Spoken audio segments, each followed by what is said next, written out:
when we experience those, the island is not able to operate and the trips have to be cancelled. And that is why, unfortunately, the revenue collection was compromised in that regard. And then in terms of indicators that deals with the HR chair would see that all of them, of course, have been achieved, including the one that deals with the policies, where we have actually achieved 4 HR policies. Amongst others, of course, it's an issue of concession policies, which allows us to give certain concessions if people were to travel as certain designated groups like schools and so on. We do not necessarily charge them full amounts, but we enter into some form of an agreement in that regard. Policy also dealing with the remote, when people are working remotely, that is also dealt with. The policy also dealing with the bereavement. So those are the policies, Chair, that we have dealt with. And every other thing, Chair, of course, I think it is somehow self-explanatory, and those specific targets were achieved accordingly. The next slide. Okay, no, basically here, Chair, we're just giving a summary to the committee, which somehow dealt with our challenges broadly, and they still constitute our challenges, issues of the infrastructure funding gap. I think we dealt with that, issues of SCM capacity shortages, issues of human resource vacancies, as well as matters related to the climate and how it impacts on our operations. I think this must be the last slide, Chair. Can we go to the next one? And Chair, this is where I will then invite the CFO to then deal with the big elephant in the room, the actual matters of our audit outcome and the reasons behind that. I'll hand over to the CFO.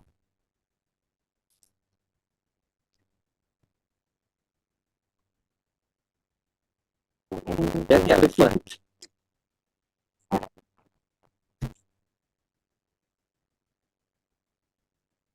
No, I just wanted to say, Customer Flora said the big elephant, that elephant has received over 89 million since 2023. Please proceed. Thank you, Chair, and good morning, Chairperson and honorable members of the committee. With your permission, Chair, I'd like to just share the short presentation that I've prepared to summarize the finances as well as just the audit outcome for Robben Island. I'll just switch off my camera. Okay.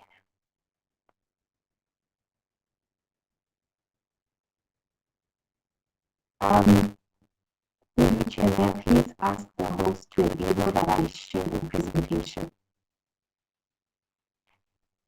Okay, well, can you share that now? Thank you. Thank you.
various projects that we are undertaking in the partnerships with those departments. The total expenditure for the financial year that we have incurred was an amount of 223 million rand, of which it would have been made up of our employee-related costs, general expenditure, as well as depreciation and amortization. And overall, we made an accounting surplus of 25 million rand for the financial year 2024-25.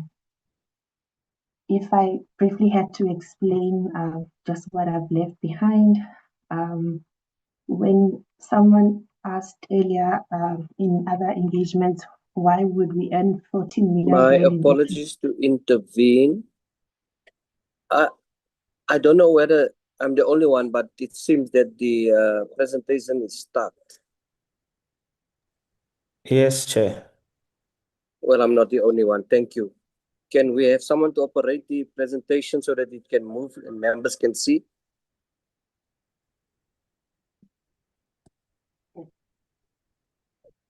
Thank you, Chair. Maybe I can send it to the host so that they can share it on my behalf, because on my side it is moving.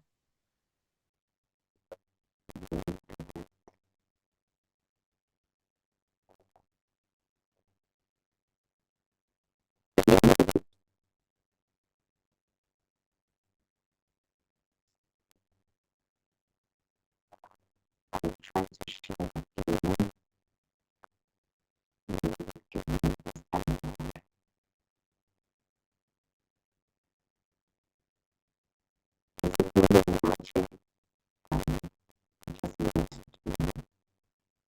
There we go.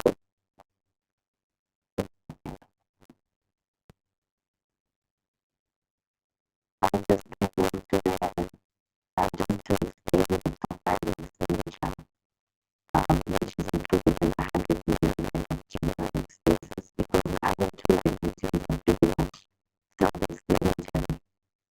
If you look at the 100 million, general expense, 62 million of that mainly field operating and expenditure, which was necessary for us to be able to take on the cost of tourists to the island. The biggest expenditure line item included was in relation to the higher outputs. Robben Island has been implementing a hybrid model of utilizing boats as well as substituting our capacity with higher boats to take the tourists from the mainland to the island for the tours. And as a maintenance was in relation to our own boats, mainly including the Robben control. This was the necessary maintenance to try and I am not sure. My apologies. I'm not sure if it's because it is the HG's adverse report is not moving.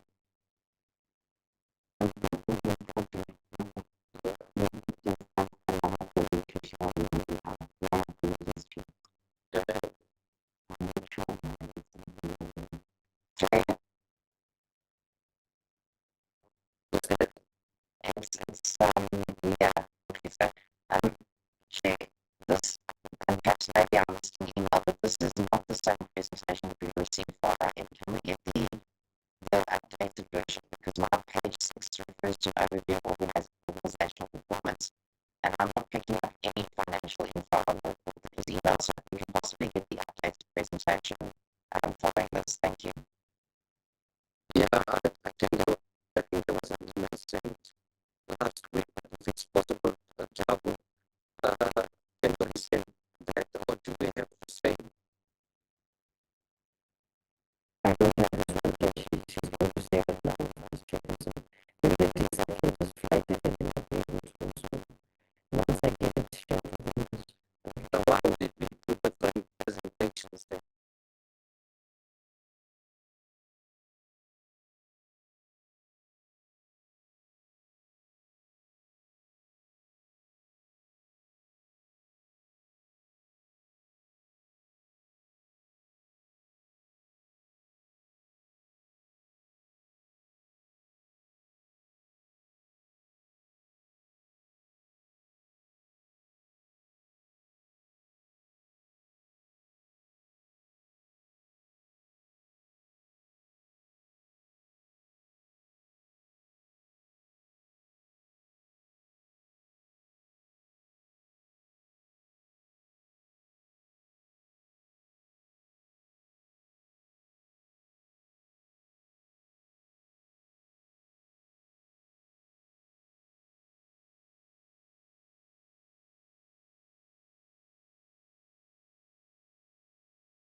On slide number 6, Mr. Raleigh, VP.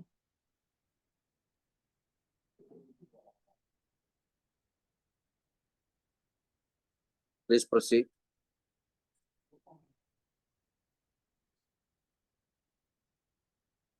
Thank you, Chair. So on slide number 6 was dealing with the general expenditure, and I was just taking the committee through the top 5 expenditure incurred, which make up almost 62% of the balance of 100 million rand.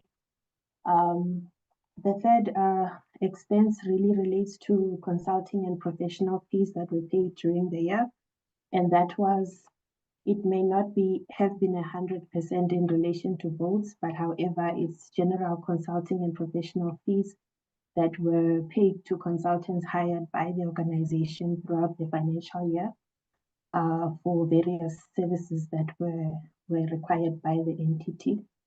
The main ticketing of Robben Island runs on an outsourced service provider. And number 4 of the top 5 expenditure at the agency and support, the 9 million was incurred to service that contract for the financial year. And lastly, fuel and oil, a portion of it would have related to the fuel that we procuring to put on the boats. However, part of it also relates to some of the fuel or that is procured to power up the island for electricity generation purposes. So that is the top 5 if, expenditure that was incurred during the financial year. If we move on to the next slide, I think we just briefly highlighted the financial position as it was audited. Robben Island closed the financial year with net assets of 411 million, which was mainly made up of total assets of 519 million and total liabilities were 105 million. Of the total assets, current assets, the main asset that Robben Island has is in relation to cash, which is a balance of 248 million by 31st of March 2025. And that cash was being invested through an account with Standard Bank, a money market account, which is a short-term investment. In the non-current assets, Chair, the 265 million rand is mostly the property, plant and equipment that Robben Island owns, as well as the heritage assets that we have recognized in our books. Current liabilities would have been amounts owing to external parties in the form of accounts payable. A huge portion of the 105 million relates to the unspent conditional grants, which is mainly from the Department of Sport, Arts and Culture. And then a small balance was relating to short-term provisions that have been recognized. And those are mainly staff-related provisions for leave pay. And that is the picture insofar as the financial position was by the 31st, as at the 31st of March 2025. If we proceed to the next slide, I think I have touched on that, but I think the only item is to state that the entity overall saw a net increase of 30 million in cash during the 2024-25 financial year, and that from the financial position that was reported, the assets were well in excess of its liabilities, and the entity has continued to demonstrate an ability to meet its obligations as and when they become due. Next slide, we talk about the fruitless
financial statements.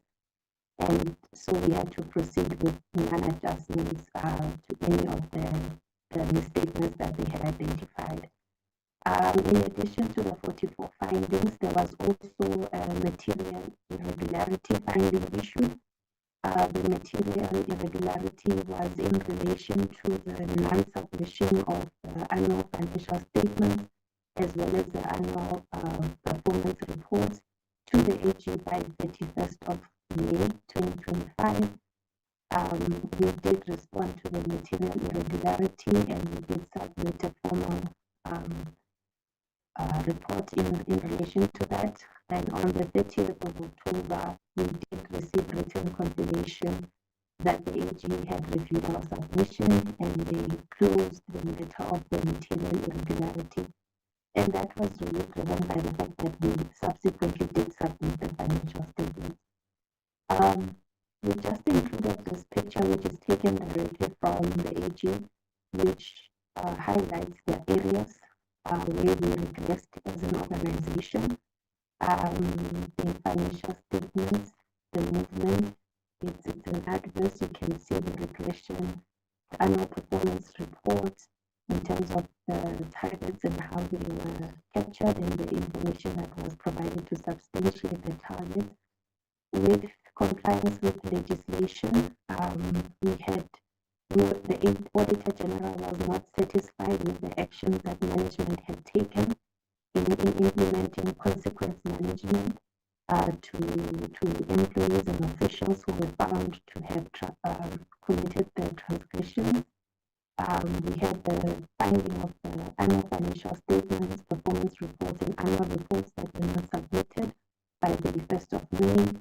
There was an issue with expenditure management where the Auditor General also could not confirm certain transactions. There were no documents available.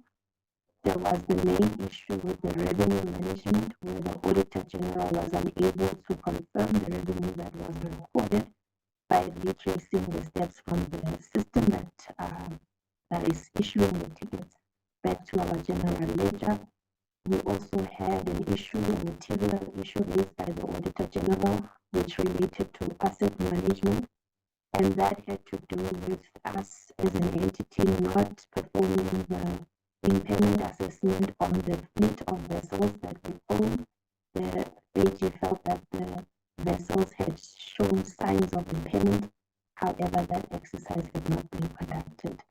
Then there was findings raised on our strategic planning and performance management, which was touched on earlier, and the overall cycle of procurement and contract management, where there were certain transactions that were picked up during the audit which were non-compliant.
attest or rather confirm of whether the revenue is correct or not. Professor Cooper, I must say thank you for your opening remarks. But there's one issue that has not been touched by you. That is the issue of the bidders. And on behalf of the portfolio committee, I would ask that you provide us with a list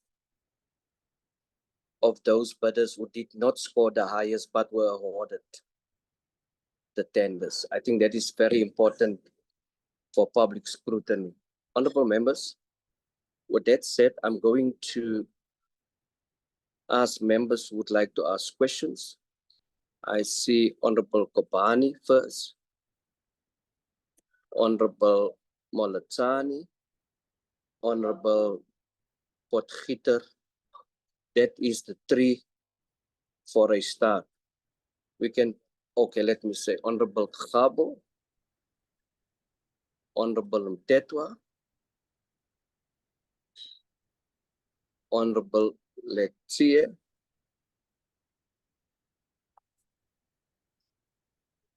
we have 6 speakers. I will work out the time. Let's start with Honorable Koban. Honorable Kobani, please proceed. Thank you, Chair. I want to ask if I never hear clear, the presentation somewhere say we put a money in Standard Bank. Why you still investing the money when the service deliverer is not yet done? If I heard well, I want to be clear there.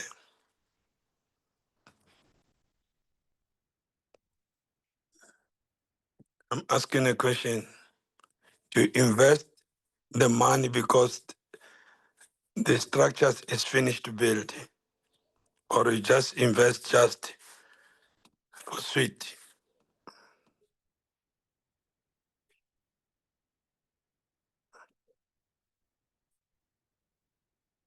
Chair?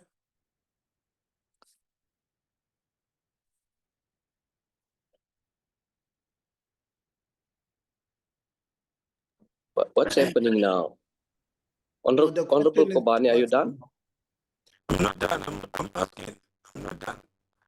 I Are heard you doing? someone say we invest the money from Standard Bank. Why they invest the money when the things is not done? I want to be clear there to explain why we invest money. Honorable Kobani, you would like to have the answers now or? Now, I'm questioning now. You know, I don't take time myself, but I just I need the answer now.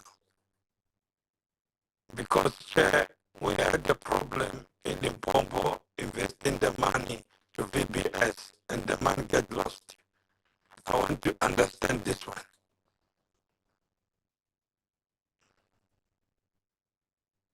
RIM.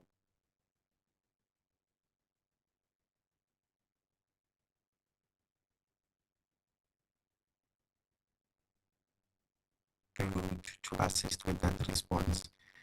Why is the money invested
Because what we know is when you apply the money, is the money that you have to work same time before the year of the finance comes, which means you don't have job to do with the money.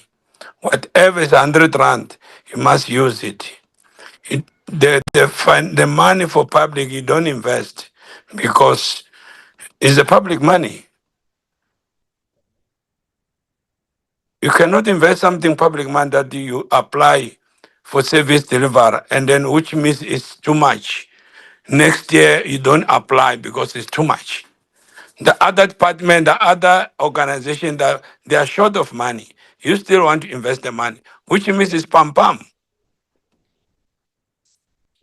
I'm done, Chair. Thank you, Honorable Kobani. The Honorable Molatani. Thank you very much, Chairperson. Good morning to yourself, Chairperson. Good morning to honorable members, the DSEC staff, as well as the RIM staff, including the RIM board. Chairperson, my first question.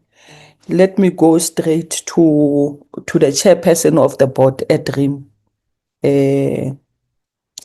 Last year, Chair, there was an advert regarding the appointment of the CEO, and at some stage, there were shortlisting that happened and so forth.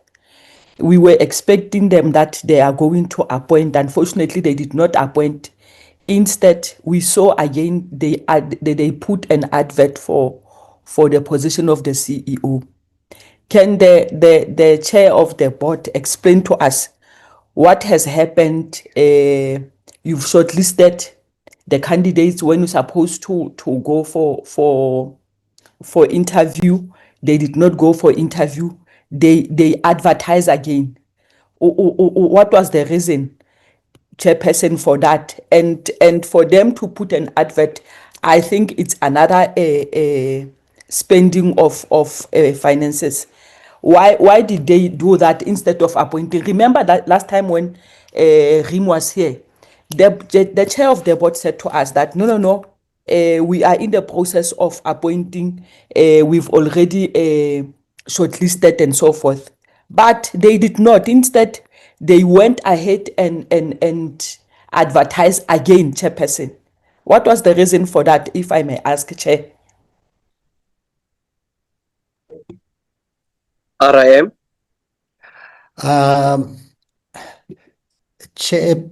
Chairperson, I don't recall that we advertised last year, because last year, and this speaks to our November engagement with the portfolio committee, we pointed out that we are in the throes of severing with the CEO. We also alluded to the dismissal of the CFO. RIM, to my knowledge, has not advertised this position at all last year. There's no money expended, and the only time we advertised this position was early this year, Chairperson. Thank you. Proceed, Honorable. Chairperson, I think I will request the staff to, in fact, I will go back to the meeting that we have with RIM. The audio of that meeting that we had with RIM. The chairperson said to us, we are going to appoint, we are already we've shortlisted and so forth. And there was another advert, chairperson, regarding the same position of CFO. I remember even in the last meeting, he did promise that soon the appointment will happen. And the advert was out, chairperson. I'm still saying, chairperson, let me go through. I will go through my notes and so forth. I will come back, chairperson, because the position of the CFO, they've advertised twice, chair. It's for the second time, and no appointment has happened. And I'm asking myself why, chairperson. Let me pass the chairperson. Chair, on the issue of the CFO, I still cannot get it, Chairperson. Why did the RIM fail to comply with Auditor General failing to submit everything? Remember the last meeting, we were talking about the same thing, that they did not submit. We don't have any auditor's report, as they failed to submit. What was their main reason for not doing that, Chairperson? RIM. Chairperson, the dismissal of the CFO at the point that we put him on precautionary suspension and then went into a disciplinary process, the other managers in that department resigned. We had to conclude the disciplinary process, and while we concluded the disciplinary process, we advertised and brought in a temporary CFO, who is the person who is here and whose appointment stretches until September this year. So the short answer is, once the CFO was put on precautionary and disciplinary matters ensued fairly quickly, the persons he had appointed also resigned. So we had a huge gap, and that was filled subsequently by the current CFO who's holding the fort. And we have certain persons appointed on contract to back that office. Honorable Molatani. Chairperson, this question, I think in the last meeting we had with RIM, we did ask this same question, and this is not the answer that we got. And I'm asking myself, does the only CFO, is the whole entity only run by the CFO? If the CFO he or she is not there, will they not submit again? Even if let's say that CFO resigned somewhere during the course of this year, are we going to have the same problem again next year, Chairperson? If I may get clarity on that, are we going to have the same problem again next year, Chairperson? I don't think that we are doing justice to this entity, Chairperson. And I'm a little bit worried because the chairperson of the board, he's been there for some time, and it's only now that the RIM is failing on its duties under the same chairperson who has been there for some time. If I was this chairperson, I was going to resign, a chair. I was going to resign. Let me go to my next question. On the adverse audit opinion, Chairperson, the Auditor General issued an adverse opinion for 2024-2025, the most severe audit outcome, after a clean audit in 2023-2024. What specific internal control failures led to this regression within a single financial year? And what accountability measures have been taken against responsible officials? I will pause there, Chairperson, and wait for the answer.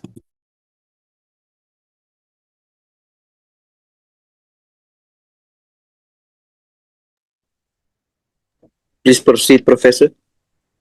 The CFO was dismissed. We are in court right now to get back monies from him because his appointment was irregular ab initio, and he was unjustly enriched. So whatever monies he was paid from the time of his appointment, we are in court right now to retrieve. So the gravity of this matter needs to be understood, Chairperson, because it centers around a CFO who claimed to be a CASA and once found that he did not possess that qualification, which was a minimum requirement.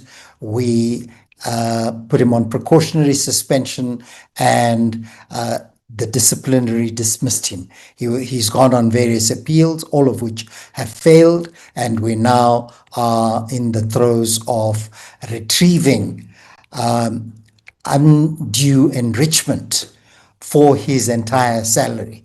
It's a very serious consequence management, Chairperson, and the failures of gaps and lack of documentation, etc., are entirely due to his appointment and the persons he appointed subsequently, all of which has been reconstituted under the current administration. And furthermore, there has been a proper advertisement, and that advertisement has closed, and we will be shortlisting for CFO position, and there are other persons in the establishment that have been appointed by RIM currently to ensure that there's proper documentation.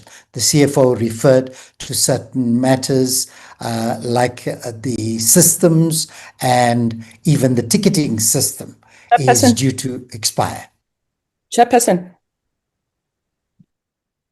Yes, for the sake of time, Honorable Molatani, you may intervene or stop if you are happy, because it eats in your time. Chairperson, I just want to check with the chair of the board. When that CFO was appointed, was he still the chair of the board, yes or no? Yes. Why did you appoint the person who does not have who was not having qualification which you are looking for? It's only now that you mentioned that the CFO was not in possession of qualifications that you require as RIM. You are also guilty on that, because you appointed someone who did not have the qualifications. You only tell the portfolio now that he or she doesn't have the qualification. You are also guilty on that. Let me pass on that, Chairperson. The issue of non-compliance regarding the contractors. The last time when RIM was here, we raised the issue of saying that there are contractors that are on site at Robben Island. And that contractors, he is employing, they have employed the foreign nationals. And the same RIM came here to defend that chairperson, to say that there is nothing such like that. And today here we are sitting here being told that there are contractors who were appointed and they did not meet the requirements from supply chain management processes. The same board chairperson. Why are we still having the same board, whereas RIM it's now failing on its duties? If I may put my proposal, Chairperson, forward, is that the minister must come and have a look at the RIM board. If we have to change the whole board, let it be, Chairperson. Thank you very much. Thank you so much, Honorable Molatani. Well, in your time, 30 seconds over it. It was 10 minutes for other members to note. The Honorable Potgieter. Thank you, Chairperson. And just to state, I think the Honourable Molatani is correct. The CFO position was advertised with a closing date of August 2025 last year, and another one was advertised with a closing date of February of this year. Those are all available on the entity's website. So I do think she is quite correct. I'm not sure why that doesn't seem to be a known factor. I would like to understand, in the presentation it gives the contracted dates for the CEO and the CFO as May and September 2026 respectively. Can we get an idea of when the acting or secondment of the CEO was made, and the contract for the current CFO that is dealing with the entity's financials? Chair, if I may. Mr. Cooper. Chairperson, the Advert referred to is for the currently filled position, which is not a permanent one. It was brought in at short notice, and that emerged in the second half of the year, around June, July, and that position continues until September if the interviews for... Chair, if I may, I just need the date that the CEO started, the acting CEO, and the date that the CFO the acting started. CEO. The acting CEO came in September this year, and the CFO came in around July, preceding the CEO. They're present, they can give the exact dates. Thank you so much.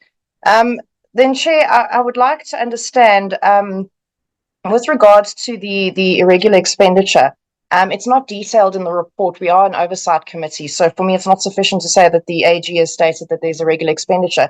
If we go to page 11 or slide 11 of the Robben Island presentation, they speak about the irregular expenditure that has been added, but I see there it doesn't appear that any investigation has been done with regards to this, because they have got blank spaces under condonation or write-offs, etc. So were there any investigations with regards to the irregular expenditure, and what were the findings?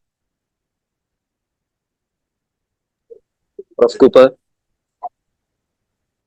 The ICO will answer that, Chairperson, because there has been certain developments there. CEO?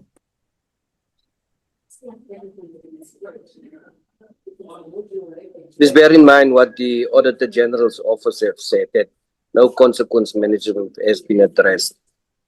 Yeah, no. I wanted to apologize, Chair, because from now on I would want to chip in, and I'm looking for my hand here, which I cannot find.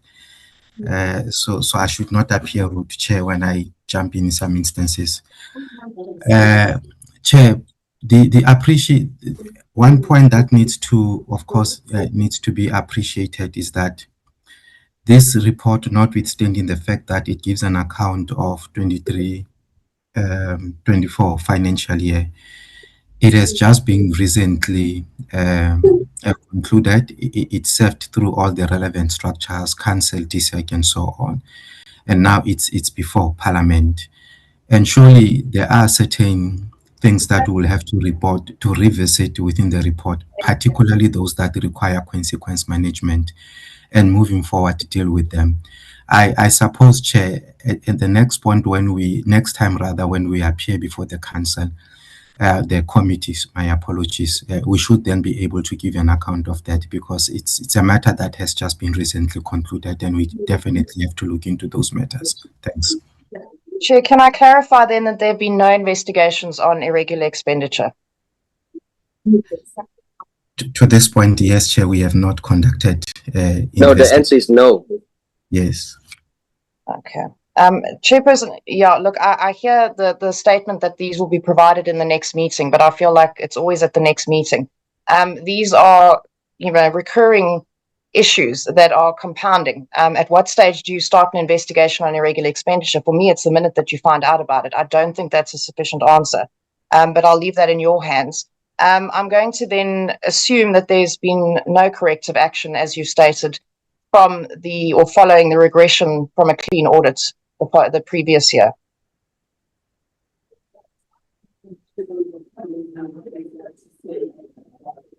No, certainly, Chairperson, we have not effected any consequence management. And like I said, it is precisely because of the time. Yeah, sorry, Chair, I'm talking about corrective actions in terms of regression from your clean audit. So mitigation processes or procedures you've put in place in order to ensure that you are bringing yourself back into a clean audit space. Okay. No, thank you, Honorable Member. The starting point here is to deal with the major problem, which is a problem of an excessively high vacancy rate within the Finance Department.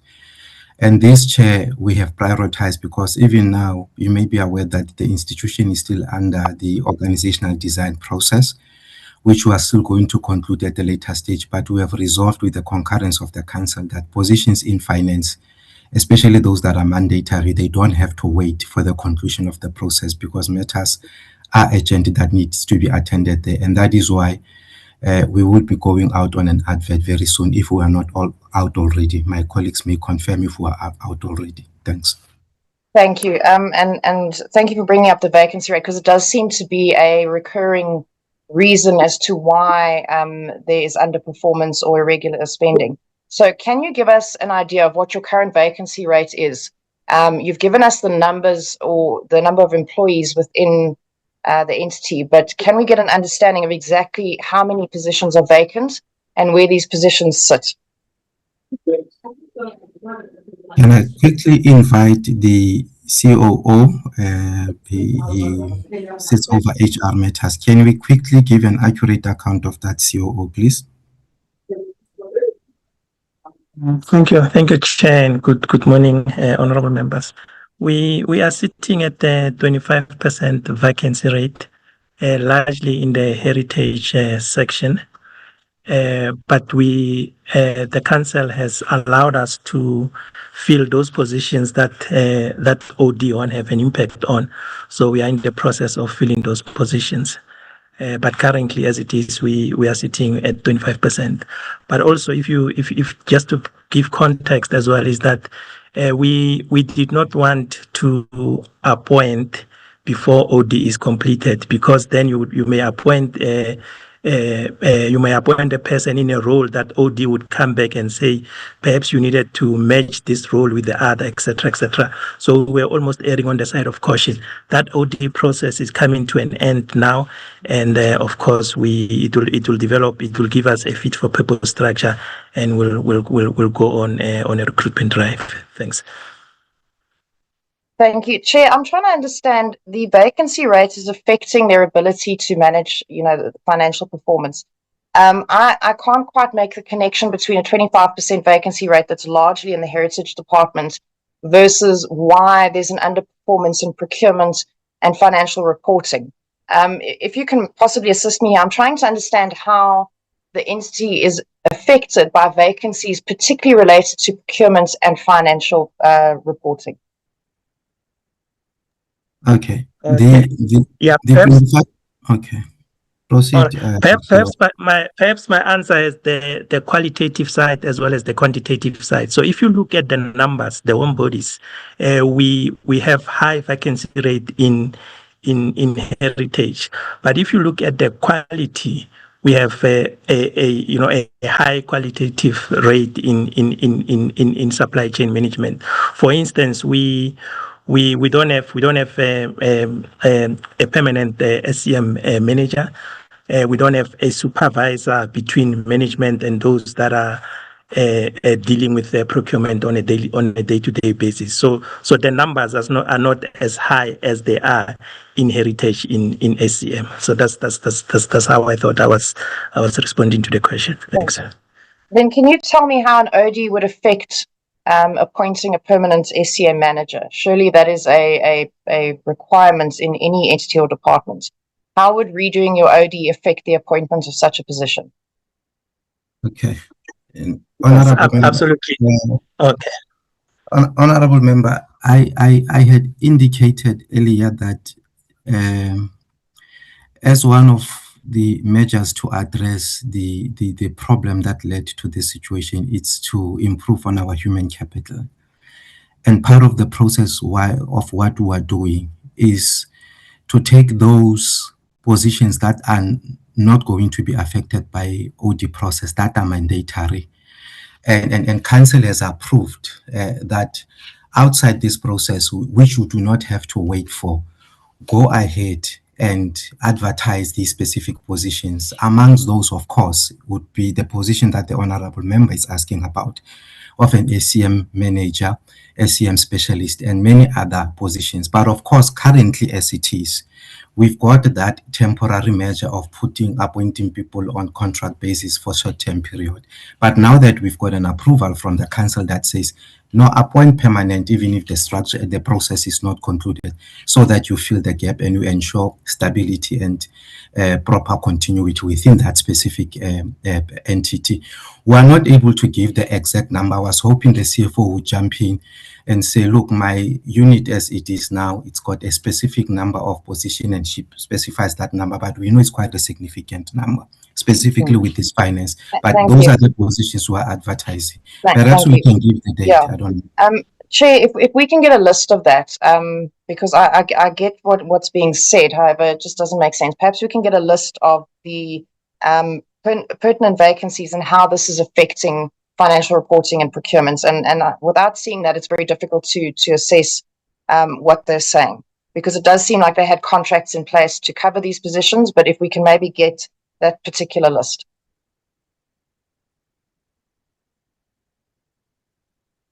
I think that's in order, Honorable Potgieter. Please proceed. Thank you, Chair.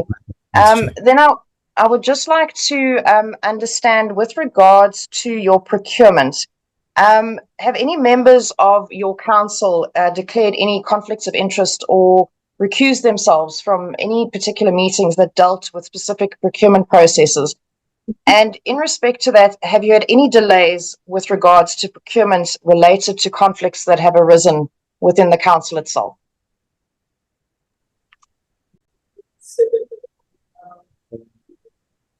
Chairperson, honorable members, we all sign a conflict of interest document, and we have a specific review of that.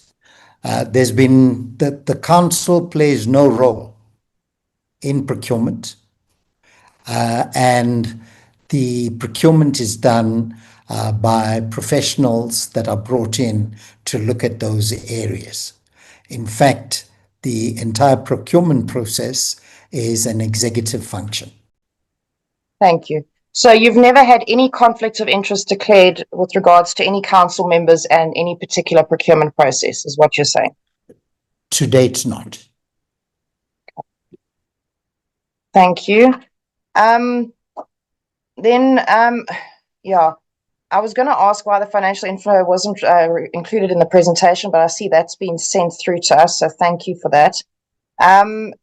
Chairperson, with regards to the statement about the CFO, and correct me if I'm wrong, this is mainly for the chairperson of the Robben Island Museum, but if I heard you correctly, you said many people were implicated and had left the organization during this process where you took the CFO or you suspended the CFO. Did I hear you correctly?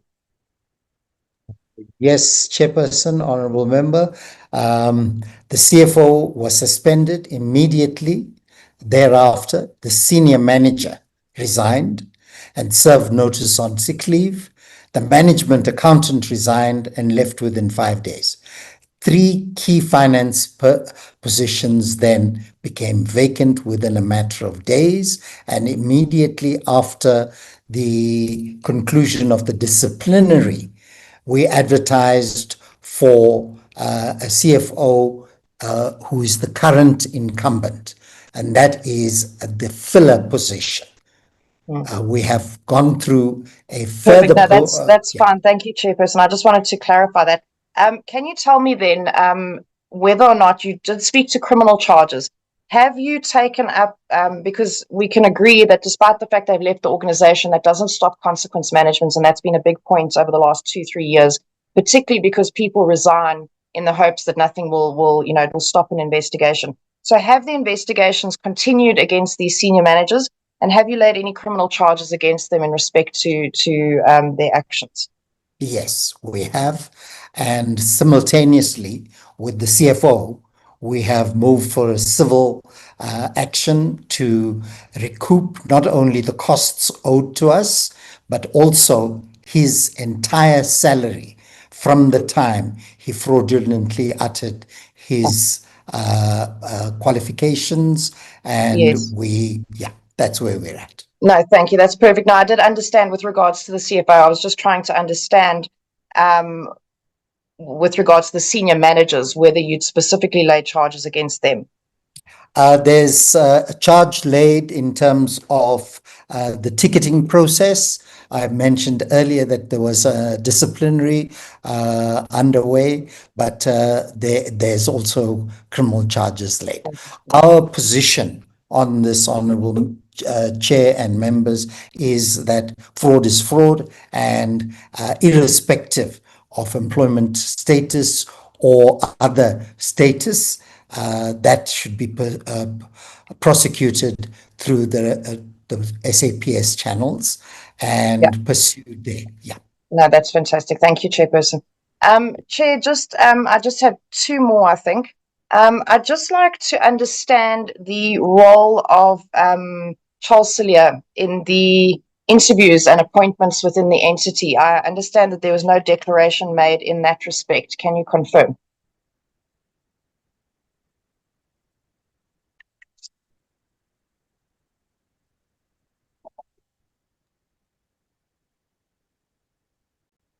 Chair, am I still audible? Yes, you are. I think I would give Dr. Kumalo that to respond to.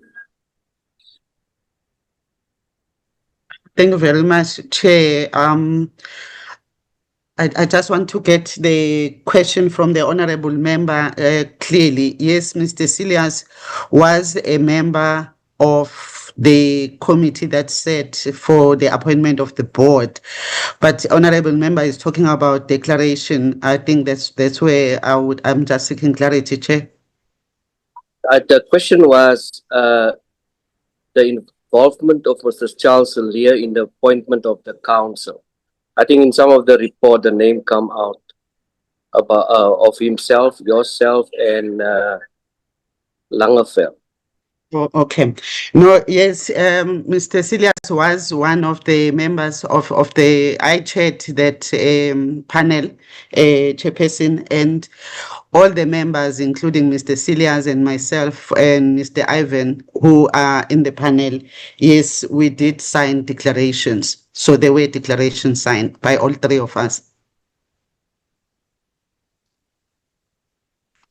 I hope I'm answering the question, Honourable Member.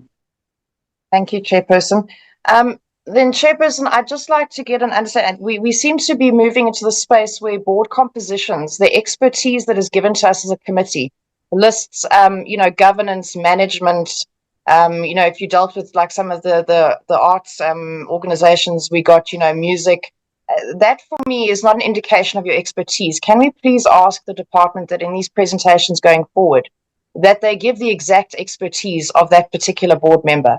If they are, for example, good at governance, what qualifies them as being good at governance? Is it because they're a chartered accountant or because they are an ethics administrator or whatever the case may be? But I mean, I can also sit and list, qualities that I think I'm good at. I would like the direct link to the CV itself, so that we can understand where their expertise comes in. That's just a point or comment, Chair, if I may. And then just lastly, Chairperson, I think the rest of the questions that I had dealt with the fact that, the Robben Island Museum has essentially stated that they are in a good space and their finances are improving, and they've only had a 1% deterioration in performance, but actually they've had more than 10% deterioration in performance if you look at the preceding year. It might have been 1% from last year, but it's literally gone down from 87% in the previous year. And the fact that the AG has found that they are not reporting properly financially and that they cannot account for funds that are coming in tells me that they are not in a good financial spot. And I get very worried when we see presentations where we are claiming to be in a very good, a good financial position, but actually you aren't because you're not reporting on what that financial position is. So I would ask for transparency when we receive these presentations. And I'm not going to go into the specific questions with regards to, whether or not they've, mitigating against the ticket sales, etc., because it's evident that they haven't done those investigations and they haven't put in the control measures that are required to fix these problems. But I will say, Chairperson, just in closing, this has been an issue, and I've only been in the portfolio committee for a very short period of time, but already this particular entity has come up 3 times in our portfolio meetings. because of the issues that are surrounding it. And I do understand that in some cases they're trying to correct it. But I would think that it would take priority with either the minister or the deputy minister to attend this meeting and provide some clarity on these issues, particularly in respect to how the minister has intervened and engaged with the department on putting in mitigation measures, and in particular addressing the fact that they are not investigating irregular spending. They are not investigating or looking at corrective action and consequence management. That is a big problem. We are now months down the line with respect to this issue. Thank you. Thank you so much, Honorable Potgieter. The Honorable Gabo. No, thank you very much, Chairperson, and thanks for the opportunity. My apology for not showing my face. I'm just in a place that will not be conducive for our viewers. Chair, let me pass my greetings to your good self and all people on this platform. Let me go straight to the first question of consequence management that has been raised by Honorable Potgieter. The legal framework is clear in terms of how we should process this matter, especially on issues that are related to fruitless and wasteful expenditure. And I would want to get from the chair of the board, as part of his fiduciary duties of making sure that there is compliance to the prescripts of managing the public funds. Why has there not been any investigation on these matters? That would be my first question, Chairperson. RIM. Chair, we have been in a situation of this instability, and during this period, we prioritized that which we have prioritized, and we've covered that. In this area, there is still a lack of clarity on some of those matters, and we will give the assurance that by the end of this coming month, we will provide a written response to the committee on the relevant steps taken to ensure that these matters are, one, have consequences, and what those consequences are, whether they're criminal or other, internal, disciplinary, etc. And two, the steps taken to correct and ensure we don't have that repeat. Sorry, Chairperson. My question is, let me point to a practical example. The issue of the ticket sales that has been identified over the years. My question to you is simple, and it's not speaking to your future plans. As part of your fiduciary responsibilities as a chairperson, you have that responsibility to oversee the correct spending and oversee the safeguarding mechanism or develop mechanism to safeguard the public funds. And here it is an element of mismanagement of funds where we cannot provide or take account or provide the necessary evidence on what happened to the ticket sales. My question to you, and I'm saying, putting it to you, that I'm indicating that you have failed in your fiduciary responsibility. I'm asking you, why has there not been any investigation on these matters? Don't engage on future plans. Why has there not been any investigation? Has the board ever processed this matter and in resolve on having an investigation, and probably the administration is delaying or deliberately creating processes that will not enable the board to implement a resolution of investigations on these matters? Can you clarify that part as to why is the chairperson? Okay. This has got nothing to do with the current executives, but with the past executives. We got a legal opinion, and the legal opinion was very clear about the ticketing contract that should be vacated. That was not done. Currently, we have concluded in the last period investigations into the ticket management, and there has been one disciplinary The outcome is being pursued currently and there are criminal charges that have been laid. Those matters, the more that the council gets directly involved, we have operational problems. And we are assured by the current executives that these matters are in hand and will be concluded expeditiously.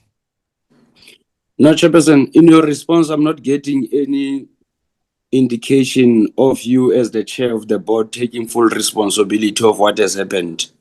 And I'm still going to reiterate my position that you have failed your fiduciary duties as the chairperson. You have created an enabling environment for all of these shenanigans to take place.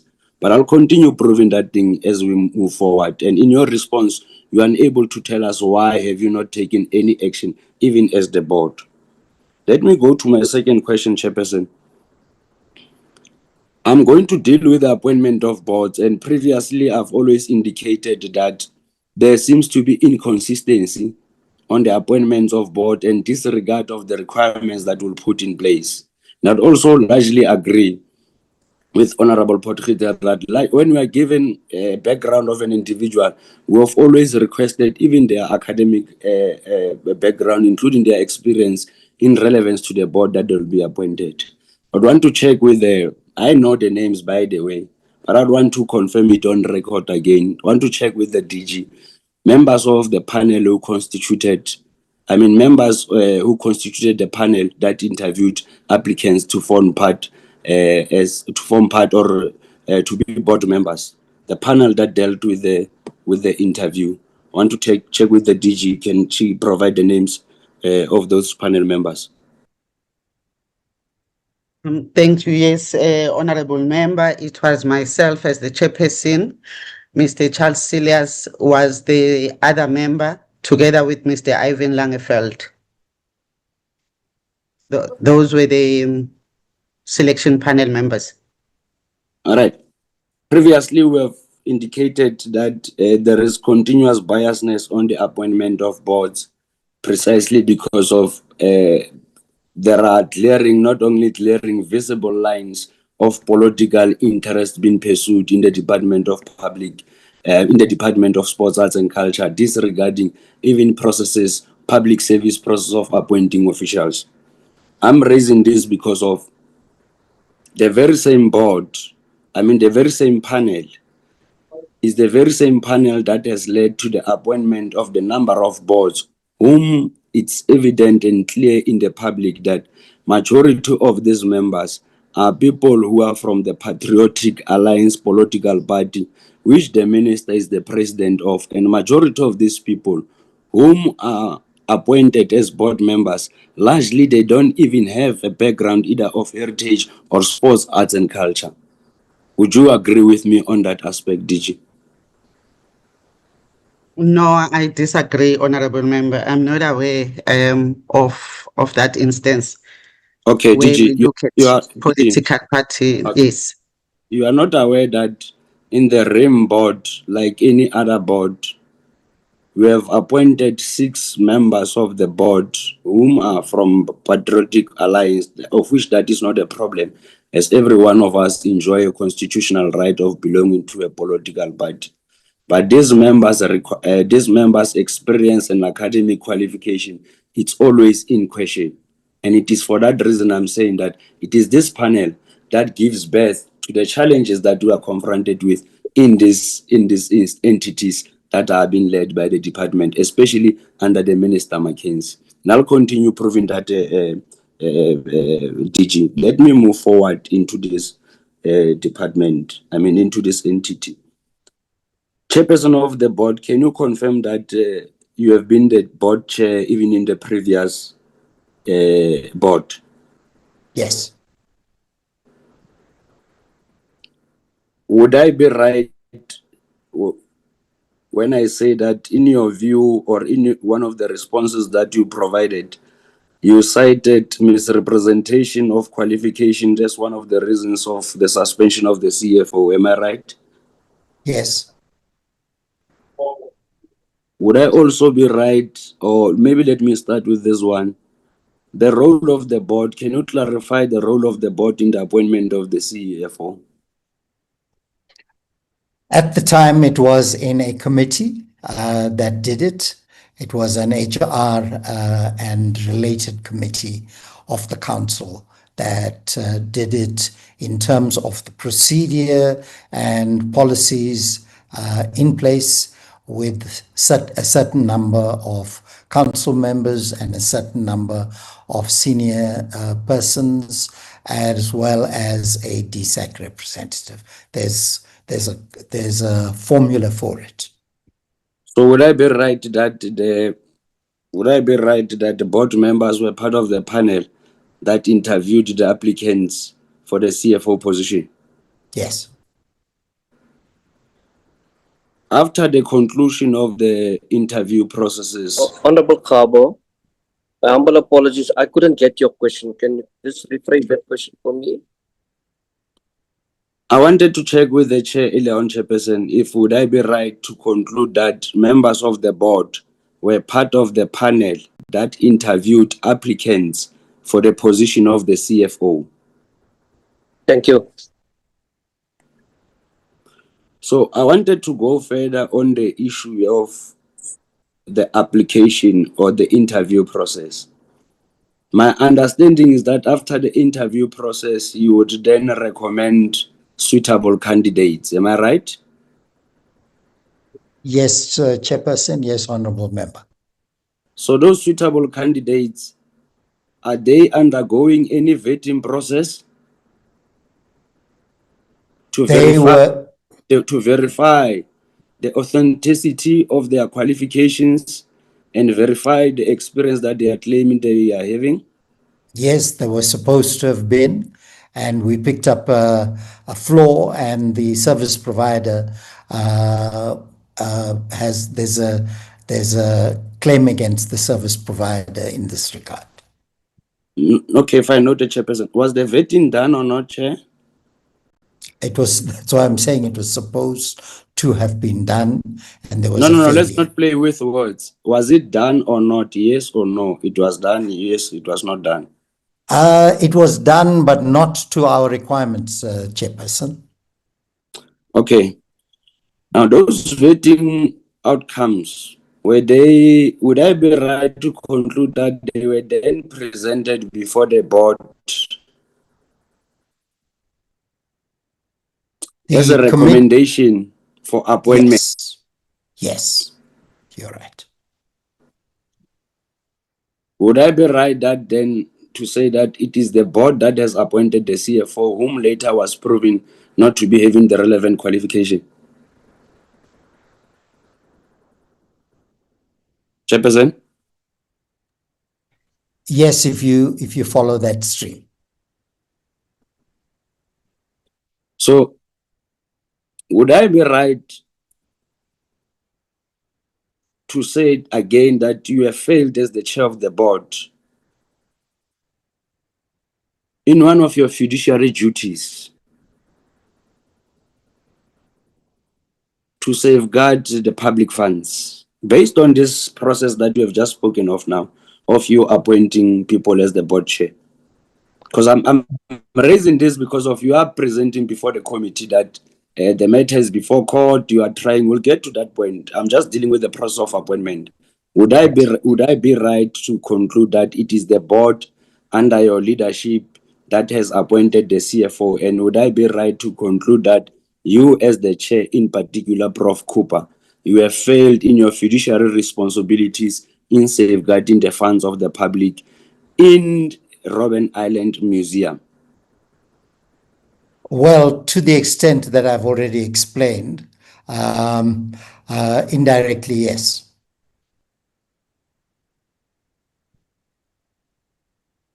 Can I? Okay.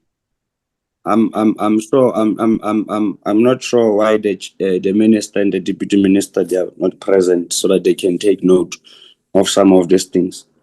Can we go again back to maybe, Chair? The meeting must know that the board has taken responsibility of the wrong appointment of the CFO. It is therefore would be wrong of us as the committee to accept. Honorable Cabo, I cannot say that, or rather, we cannot say that. We should get that clarity from the board. But I think that Professor Cooper has responded to that. So the water is also under the bridge. That could be right. Please proceed. No, I'm proceeding, Chair. It's important that we note that the board, remember, we're presented with a view that the matter is being attended to. And there's no way where we were presented with how the board will take responsibility, what consequence management, because we can't behave like NSFAS. You know, there was a student who received money wrongfully into her account. She was charged and ultimately ended up in jail. But we never got a detailed report on what happened to the official who pressed the button of enter, because that official is the one who committed the mistake. Now, here we are sitting with the board that has committed a mistake of appointing a person without playing any due diligence, particularly on the qualification. Yet the very same board wants to appear before us and tell us that no, the person has been dealt with, and yet they don't tell us how do they take responsibility as the people who have appointed the CFO. Chairperson, can you tell me during the time of the appointment of the CFO, for how long was that CFO appointed for? And what is the name of that CFO?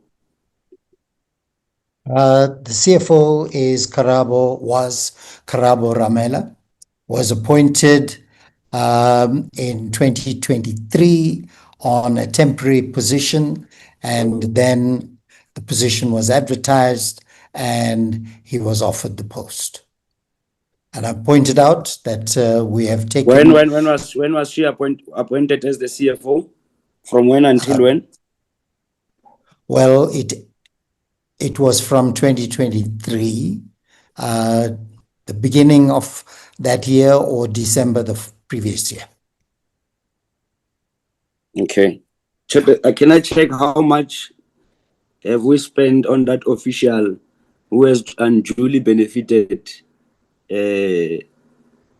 from the coffers of the public without possessing the necessary academic qualifications, of which you as the board, you have enabled her because you are the one, that person did not appoint herself. You are the one who have appointed her. So I wanted to check, how much have you spent on that individual so far? I don't have the exact figures, but we'll provide those figures to the portfolio committee, and we'll provide you with the different actions that have been taken, both criminal and civil, to retrieve that money. All right. Prof, earlier on, you said that we were also the chair of the board at that time during the appointment.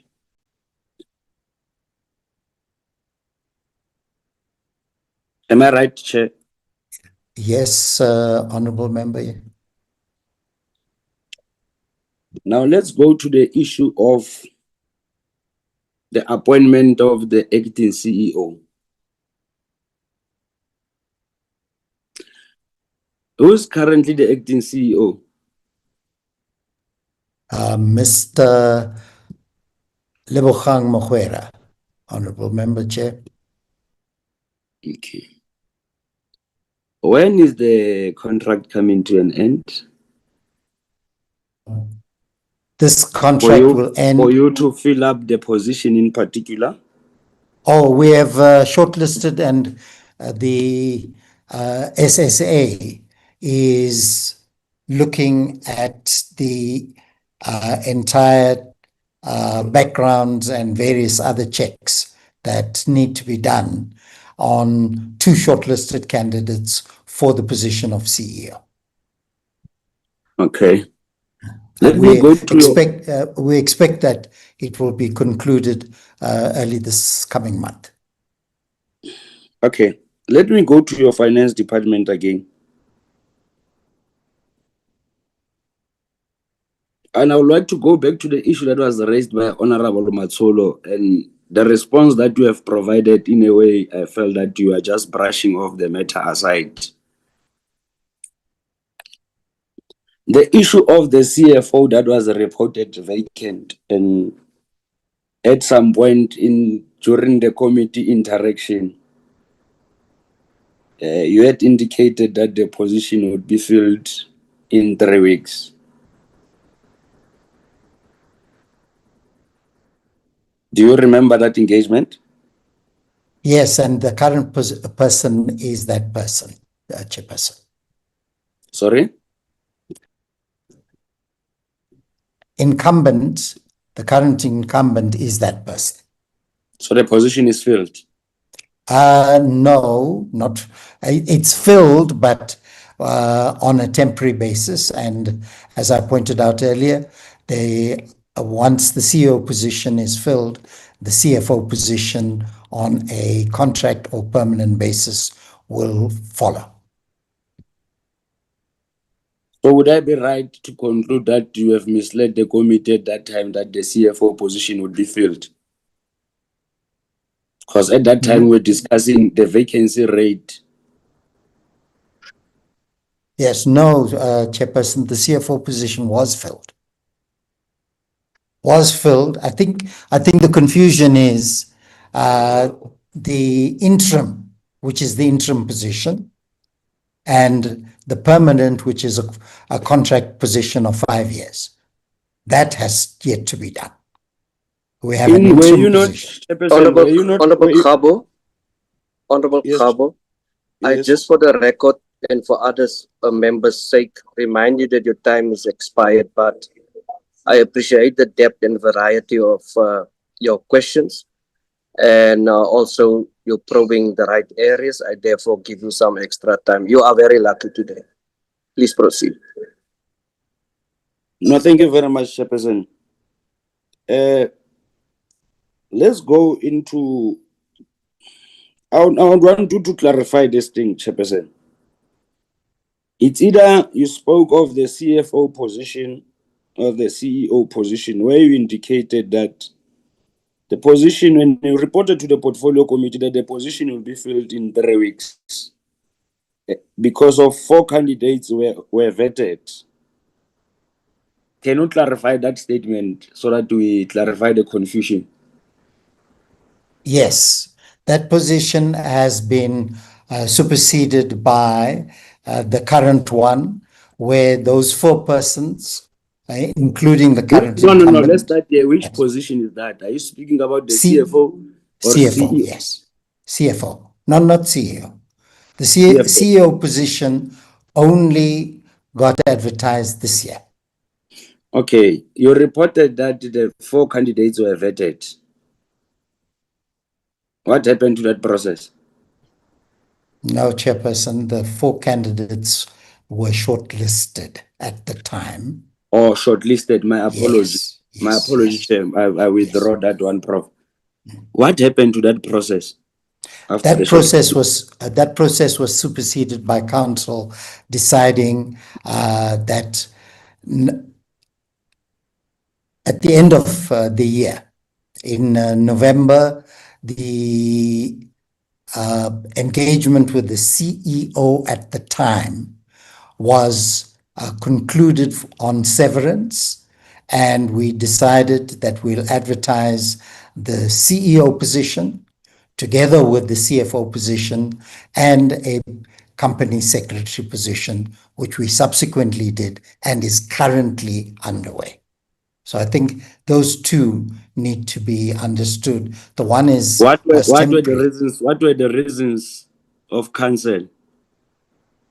Especially, listen to my statement, Prof. Yes. My apologies. The annual report indicates that there are serious systematic challenges within your finance department. And some of these challenges include failure to put proper mechanisms to protect public funds.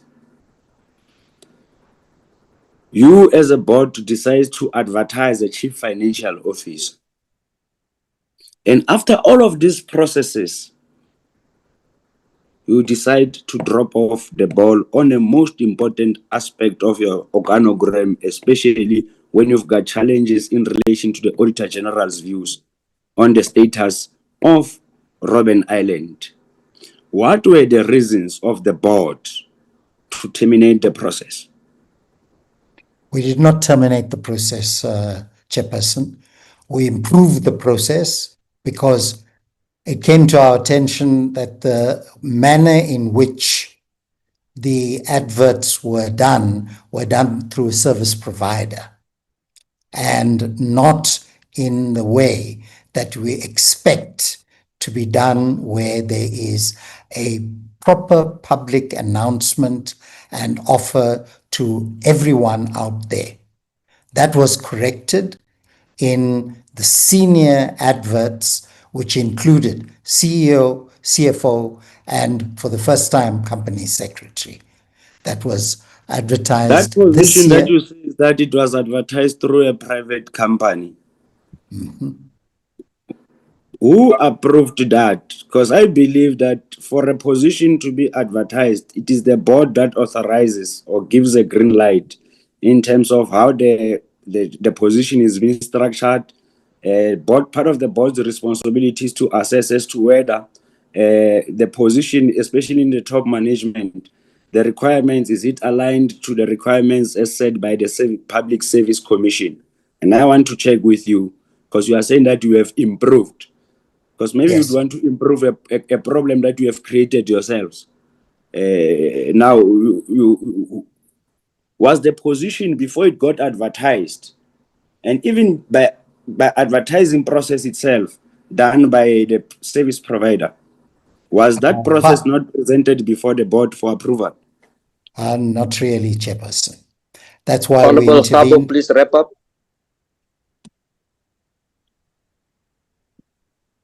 No, Chairperson. The answer is not really, but please wrap up, Honorable Khabo. Chairperson, I would provide, this matter of abruptly deciding to cut off the issue of the CFO. I would request that the chairperson must provide us with a detailed report on the process, including resolutions of the board. And I'm going back again to my statement.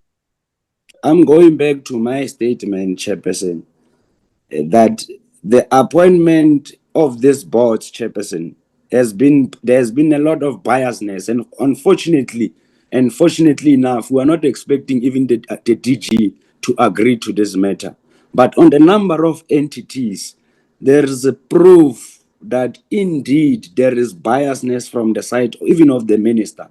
That's why in most of these entities, you'd realize that even people who are not supposed to be appointed in this board are currently appointed. I mean, for a practical example, you don't have reasons of reinstating the prof. When the prof has been involved on the number of challenges that are there in the RIMS itself. And one of the examples that I've proven in this meeting is the appointment of the CFO. As much as we would want to hold the previous CFO responsible for defrauding the process, we equally have to hold the chair of the board responsible. So with that being said, Chairperson, I rest my case. I'll continue submitting my issues in writing and will expect the report from the Chairperson. But here, Chairperson, it is a clear demonstration that the minister has embarked on a serious extravaganza of putting these entities on a decay. And some of these things are done through the appointments of this board, Chairperson. But this matter will continue raising it up until to the Ethics Committee, Chairperson. Thank you very much. Thank you, Honorable Khabo. Honorable members, I see there are more hands coming. I'm not going to accept more hands. We are scheduled up until 1 o'clock. And in terms of the importance of the questions, I use discretion to allow member to proceed. I'm now going to call upon the Honorable Mtetwa. Thank you, Chair. As Honorable Haulatli rests his case, let me pick it up and run with it. Is it still, good afternoon to all the members here. Good afternoon to the department. Good afternoon to RIM Council. May I continue where Honorable Haulatli has ended? Prof, I remember last time you were very defensive, very agitated and very defensive. I want to find out, Prof, your qualification, the area of your qualification, what it is. What is it?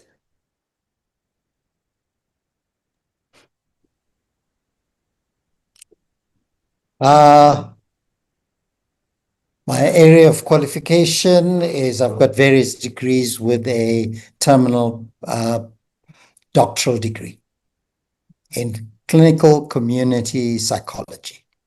Psychology, okay. Yes. The previous term, you were the chairperson of the council, 22 to 25.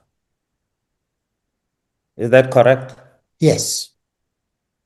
If I were to say to you, you're sleeping on the job, would you take that as an offense or would you agree with me?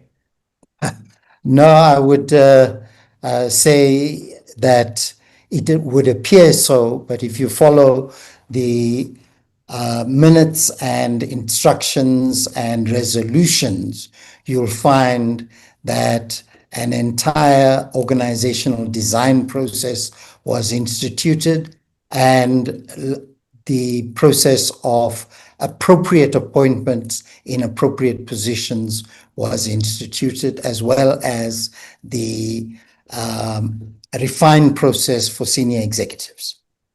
You just consented, or rather confirmed, that there was a CFO who was appointed incorrectly. But when you are talking to me now, you are saying proper processes were followed to appoint. Which one is the correct one? No, I'm saying that there was corrections made based on that.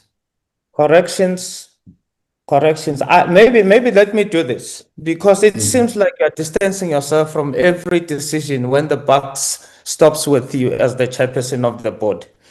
Corporate governance. The Honorable Khabo is right that matters are discussed at the committee, but the committee doesn't approve. It then escalates the recommendations to the board, and the board will then sit and approve. So it seems like you were sleeping on the job because you approved certain things that were incorrectly. That is why psychologically we would agree that you had to correct. Isn't it? Correction is, it's an after effect. Of course. And if all the information is presented, which it wasn't. So if I say to you, as a director of that particular board, you could be found delinquent because, as Honorable Khabo said, correctly so, put it, that you did not do your due diligence in taking decisions. As a director, your fiduciary duties were overlooked. Would you agree or disagree with that? I wouldn't agree entirely, because you operate on the basis of what is presented to you, and after a committee goes through a process and you're told that everything is in order, you don't go and look at it in a way that says there's crookery. You don't look for the crookery. You go on the basis of what is presented and what looks appropriate. In the result, we were lied to. So your board or your council is a weak council. Would you agree that it's a weak council because it doesn't search for wrong things? It only approves based on what it has been told. It doesn't further do the due diligence of finding out whether what is presented before us is it true or not. No, we did engage in an entire process of looking at the conduct of the executives in question, and we have reports to that effect. Your conduct as the chairperson of the board that approves brings things that are not correct. What have you done? Was covered in that report as well. What have you done to yourself as the board? What have you done? You've done something with the management, executive management. You have done whatever that you've investigated. You've done whatever. What have you done with yourselves? Well, with ourselves, we've ensured that we ask the department on and the Public Service Commission on certain issues, and we've had their recommendations. If Robben Island was your company and you had a board like yours, would you appoint the same board or would you appoint the same management into your We're not company led by We're not you? speaking in simple terms here of owning a company, because that is not what this is. It is a national. This is a You national. get the gist of my question. I get the gist of your question, but it's not exactly the same animal. I wish it were. If it were, Robben Island would be in a different place, and that's been one of the battles, because Why there are are the multiple. boards? Why are Sorry? boards appointed? Why are boards appointed? Councils and boards appointed. What is the reason behind appointment of boards and councils? Oversight, Yeah. yes, but not operational involvement. And No, constantly. I didn't ask you about the operational. I'm asking the reason of the board. You are correct. It's oversight. What Yes. entails oversight?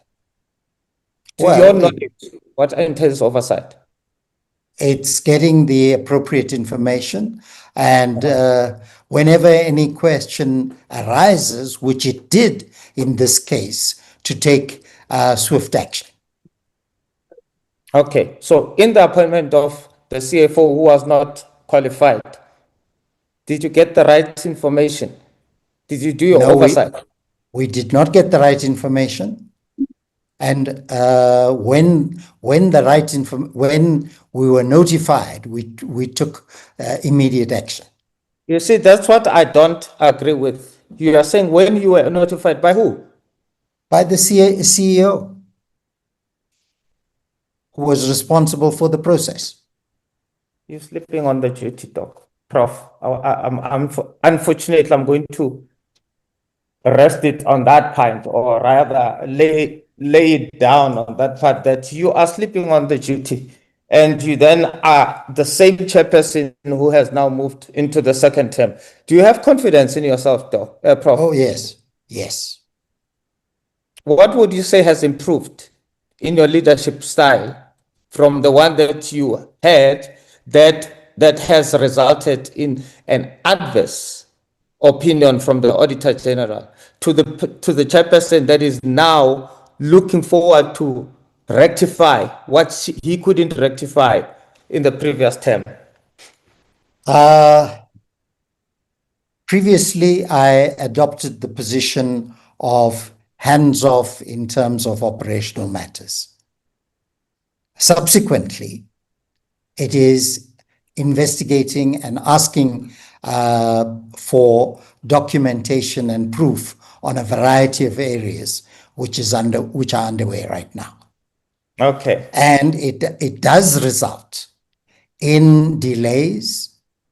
It does result in more pressure on interim executives, because they have in turn to do some of those things. Remember, there's a cascading effect. Also, I think it's important, Chairperson and honorable members, to recognize that Robben Island was declared just over 30 years ago as a Please national don't eat on my heritage. time. No. I just want to, I'm giving you a conclusion on that. I'm giving you a conclusion, Chairperson, on that in one you can't eat sentence. on my time and telling us about the history and what. What I wanted to know is that what is it that we as the community must take home with confidence, knowing that Prof will do better this time. That's what I wanted to know. Okay. And you said, Good. yes, you have learned from the past. It's fine, it's fair. You've given me the answer. Prof, or anyone from, did you have a break-in at Robben Island recently? Yes, we did. When was it? This was a break-in a few months ago, where certain laptops were taken. So it was only laptops that were taken? That's a report we had, and we have instituted an investigation into that. There's a And full investigation, and there are processes that are underway, which we'll get the full report on next month from the executive. and those laptops that were stolen, what did they entail? Do they entail the information around procurement? Some of it, yes. Would you be able to retrieve that information now that those laptops are gone? Yes, You haven't started investigating, isn't it? That's what you said previous to the previous questions. the executives have instituted an investigation into this and recovery processes for some of those. A recovery of laptops or recovery of the information that was information, Chairperson. where do you have this information saved apart from the laptops? Do you have Well, that's one of the problems in terms of how RIM has been operating, because we've always had an ICT difficulty. So we're looking at all the information that's in other forums, and we're collating that information. You know, Prof, you've got a very wealthy history of, in fact, a very credible background, academically so, positions that you've held as president of this, as vice chancellor or deputy vice chancellor in one of the universities. And I want to remind you, lying to parliament is statutory offense. You know, when you answer those questions, you must be very careful that you don't mislead us. You say, if you don't know, you're not sure about it, say that you're not sure. Because when you say you are retrieving the information, and then when I ask you about the system, the backup system that you have, and then you start saying the IT, but you are saying that you are recovering. You're not going to recover that information. Those laptops have been stolen deliberately because they have this information that must be investigated.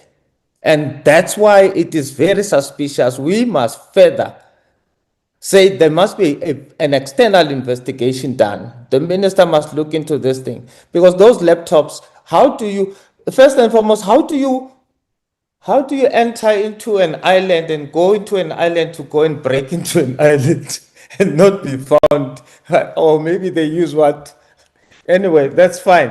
No, Now it wasn't. It was. okay. It wasn't on the island, honourable member. No, that's fine.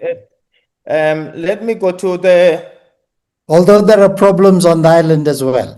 I mean, now that you're Irregular talking about it, appointment. there's yes. Irregular appointments. The CEO. What would mean? What would be an irregular appointment? According to RIM, what would be an irregular appointment? An irregular appointment would be not meeting the at the bottom, not meeting the minimum stipulated requirements. You mean the qualification and other things? Yes, qualifications, number of years, and appropriateness for the job.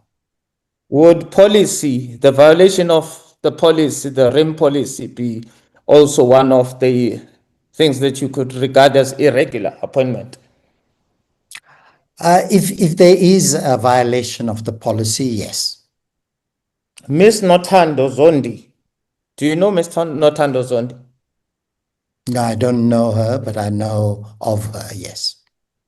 CEO, acting CEO, can you respond to that? Do you know Ms. Nothando Zondi? Yes, Honorable Chair, through you. Yes, Honorable Member, she's an acting head of the CEO's office. How was Ms. Nothando Zondi appointed? Yeah, no, I know this may not be acceptable, Honorable Member, but her appointment, of course, predates me. When I arrived, of course, she was already in the office. So I may have not been involved with that process, and I've never even looked into it. Thanks. Chairperson, how was Ms. Nothando Zondi appointed? Uh, First and foremost, let's find out this. Is her appointment the external appointment or internal appointment? no, she was brought in by the then acting CEO. She was brought in. Yes, through whatever process applies at RIM. Wasn't the position of the acting head wasn't supposed to be an internal appointment because it was advertised internally? Why would you bring an external person when or was there an advert externally calling for the head? Look, the process is usually that it's internally advertised as well as externally. No, it was internally. I'm putting it to you now that it was internally advertised, but people from internal were never considered. And correctly so, you used the right word when you said she was brought. She did not apply. Her CV was brought. I'll tell you the name of the person who brought the CV. It slips my mind, but somebody brought the CV when she did not apply for that sponsorship. And therefore, it is irregular appointment according to what you said to me. Why is she still there? Or why is still keeping it? Well, that position is due for expiry right now. No, I'm not asking about the expiry. I'm saying, why are you keeping somebody that was appointed irregular? You know, the notice of irregularity is something, but council has taken a position that there's no need for that position rather than do anything else. Yeah. So can you see that your board has got so many errors? It's an after effect. You don't want to. It seems like you're not willing to have consequence management applied on certain things, because this is when there's somebody appointed irregular, there must be somebody within the entity who has facilitated this irregular process. But you're not talking about that. That's fine. Let me go to Ms. Velma Botha. On that point, Honorable Member, if it's brought to our attention here, and you can submit that to us, the council will definitely take action on it. You see, the irregularity. Ms. Potter, it's fine, Chair, it's fine. You said you're not willing to do anything. You'll wait for her term to expire, even though she has been appointed irregularly. So that's fine. Ms. Velma Potter, are you here? Ms. Velma Botha, she's here. Ms. Velma Botha. Yes, sir. Honourable Member. How are you, Ms. Velma? I'm very well, thank you, Honourable Member. All right. Are you the same Ms. Velma Botha, who's a member of the Council of the Luthuli Museum? Yes, indeed I am, sir. Are you related to Eugene Botha, who's the chairperson of NAC? Yes, I am, sir. He's my son. He's your son? Yes, sir. Are you members of Patriotic Alliance, both of you? Yes, we are both members of the Patriotic Alliance. Eugene Botha, what's the position of Eugene Botha in the Patriotic Alliance? I have no idea. What's your position in the Patriotic Alliance? I'm merely a member. Oh, you don't know that your son is a spokesperson of Patriotic Alliance? I'm not politically affiliated. I don't enter into any political arena at all. But you are a member of Patriotic Alliance, which is a political party.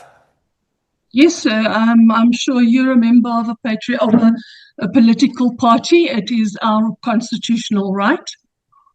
Yes, but you can't say... Honorable Mtetwa, just a second. I just want to say to Ms. Botha, respond to the questions of the honorable members don't engage in a rebuttal as you have done now. Honorable Mtetwa, proceed. No, My it's apologies. fine, Chairperson. I wanted to find out if there's any influence that I wanted to reflect on the influence that Honorable Khabo was relating to. And this was further in previously, we spoke about this. And if I remember very well, Minister said that it's not people who are in key positions when who are in these councils. He wouldn't know if there's any member of Patriotic Alliance who's in these councils, but it seems like it's constantly there facing us. But no further question. I want to find out from Ms. Botha, what qualifications do you have or area of qualification?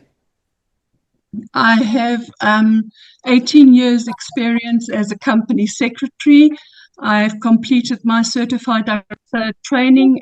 I'm waiting to do my exams. My qualification is a degree in psychology.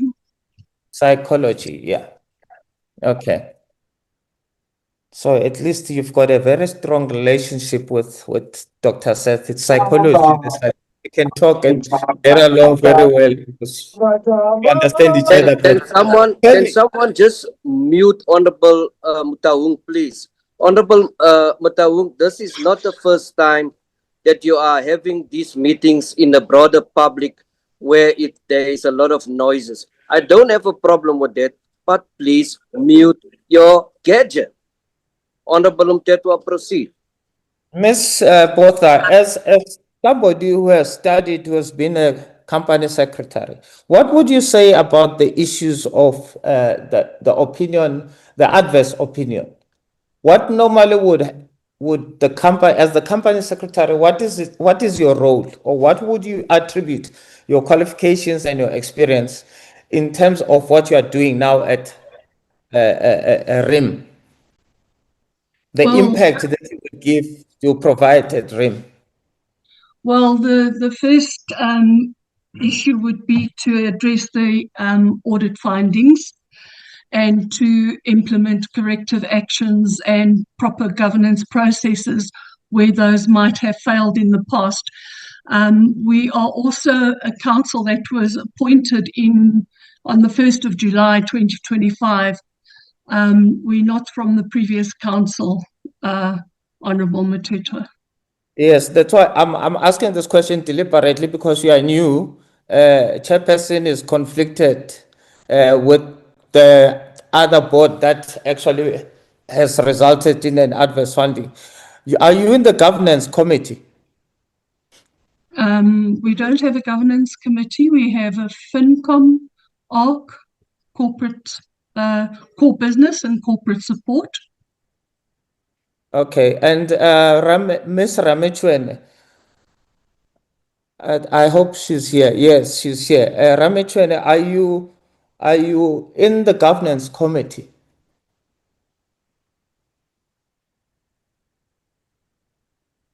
Because I think in the presentation, it states that in terms of the positions that are held by each individual in the council, it says governance. What does it mean when it says governance under Ms. Ramechwen?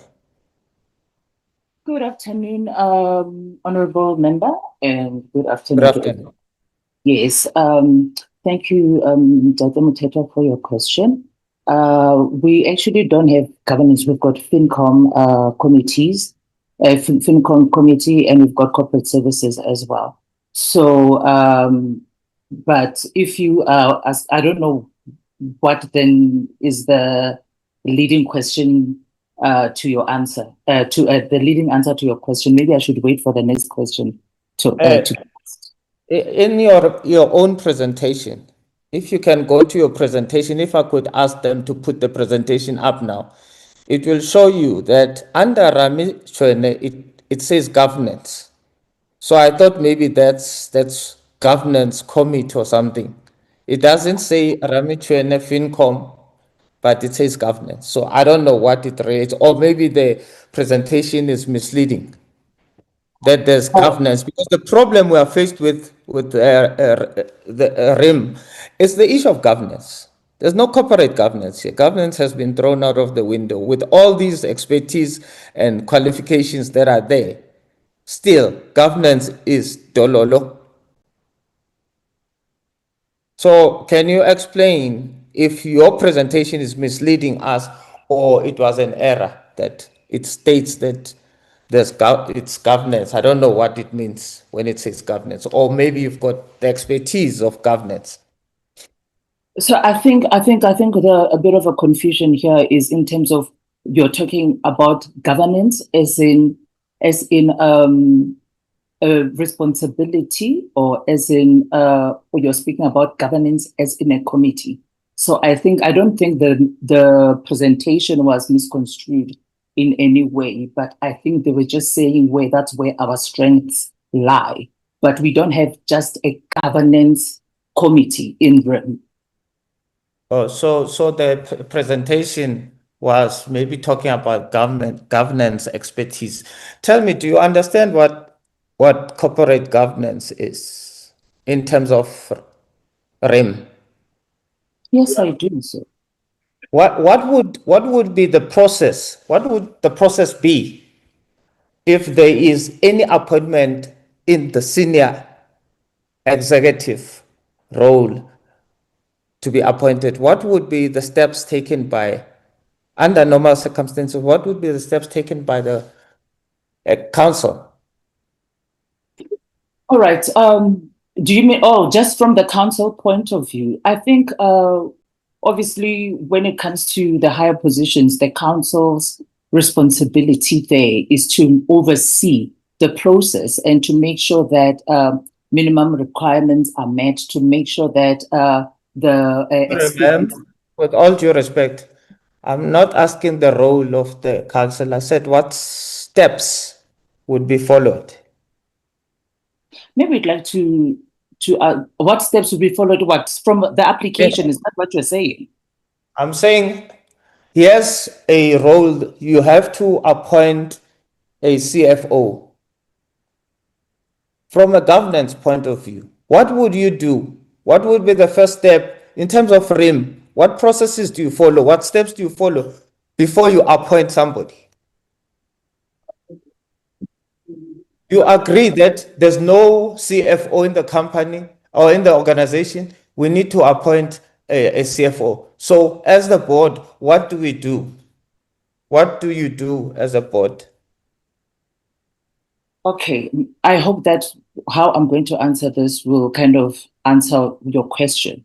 What we do as a board, I mean, I know that applications are put through and they're vetted, applicants are vetted, and there's a panel that is actually chosen to go through the applications to make sure that everybody meets the requirement, the minimum requirements that are needed. And we take it, then it's taken from there. From then references are contacted, everything is being checked against what has been supplied to the as applicants. And then there's a vetting, there's shortlisting, and it's taken to the final stages of interviewing the applicants. And from interviewing the applicants, it's being shortlisted to the best possible people that can fill the post. And if then from there, negotiations are done, and eventually there will be an appointment. Let me close this session, Chairperson, by saying this. First, you speak before you of close, Honorable Mtetwa, before Yes. you close, if I had to serve on that board, I would have responded very short that oversight ensures compliance while operations handle the execution. I think that is what you are looking for. And that is the Yes. rebuttal all the time. This, you see the What are we discussing? Sorry, Chair, if I may ask. Honorable Mtetwa, proceed. Honorable Mtetwa, proceed. Okay. You see, when I say the steps, I'm deliberately poking holes on that particular process because the chairperson it shows where the problems are. First and foremost, there's a resolution of the board that must be taken that yes, we need a CFO. And the finance committee must then look into the availability of budgets if the budget would allow, and there must be a discussion. There are recommendations from different committees about how we go about this. The marketing, that's why they don't have a marketing person who's supposed to then post this into marketing to communicate with the public that we're looking for. So most of these things are done internally, and it shows that there are shortcomings in the processes. Vetting, you talk about vetting, but here's the very same council has appointed somebody with no qualifications. Yet there's a vetting process. So you can tell that it's just not applicable. Maybe they know what they need to do, but there's no willingness to follow the processes. I rest my case in that. No further Thank you. questions. Thank you, Honorable Mtetwa. I'm Thank now you. going to call upon the Honorable Letsia, who is waiting in patience. Please proceed, Honorable Member. No, good afternoon to you, Chairperson. Good afternoon to all honorable members. Good afternoon to the department staff and colleagues from RIM. Firstly, Chair, I would like to establish the facts with the chair of the board, Prof. Prof, earlier on, Honorable Molotsane asked what happened to the process of the appointment of the CFO last year. And you may recall that you responded and said there was no process. The only process was the process of February 2026. Did I capture you correctly? Let's establish the facts. Yes, I understood it to mean the permanent CFO and CEO. Sorry? I understood the question to mean the permanent CFO and CEO. Okay, yes. So you recall saying to her that there was no process of appointing CFO in 2025. Yes. And then when honorable members, Honorable Potruiter, Honorable Khabo, asked you, you then confirmed that you do remember the process of appointment of the CFO last year, but you guys called it off because you wanted it to be one or to be done concurrently with the one of the CEO. Yes. So would you then agree with us that you misled not only Honorable Molotsane when she asked, but you misled ourselves in this meeting that there was no process? And if you put it that way, yes, but I'm fixated on the proper appointment of the CFO, CEO, because the question was there was appointment of CEO and CFO last year, if you go back on the record. And I said, no, that process for the appointment was this year. Yeah, the temporary CFO position, filler position is dealt with, and I agree with that. No, the question was, if you remember her question, the question was, why did you stop the appointment of the CFO last year? And you said you had no process.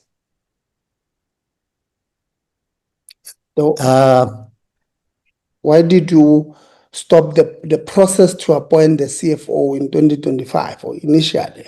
And then you said you had not started the process. It was not in relation to the appointment of an interim CEO. The question was, you had advertised and halfway through you butchered the process. The question was why, and you said you had no such a thing.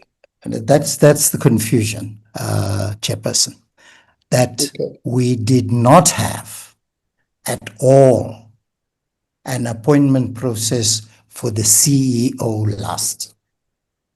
Right? When it's combined with the CFO, it compounds the effect. Right? And we only began a process of appointment of the CEO after we severed with the incumbent, which was post the November meeting with the PPC. Maybe you did not hear her. She was talking about the CFO, but if you had CEO, then it's fine. Let's move forward. That's the only issue. That's the only issue. So you guys dismissed the CFO, and you guys are in a process of getting the monies that the entity paid to him. Is that correct? Yes. And one of the reasons that he's dismissed was that he does not, or he misrepresented his qualification. Is that correct? Yes. That he claimed that he was a member of the CASA, which you found at a later stage that he's not there. Who appointed him? Well, effectively, it was the CEO, but the council went through, there was a process determined and undergone, and subsequently it was found that this person misrepresented their qualifications, and we acted on it immediately. Okay, so RIM is a Section 3A entity, is that correct? Yes. Meaning that there's certain aspects of the appointments that must go through the board. The council, yes. Oh, the council, yes.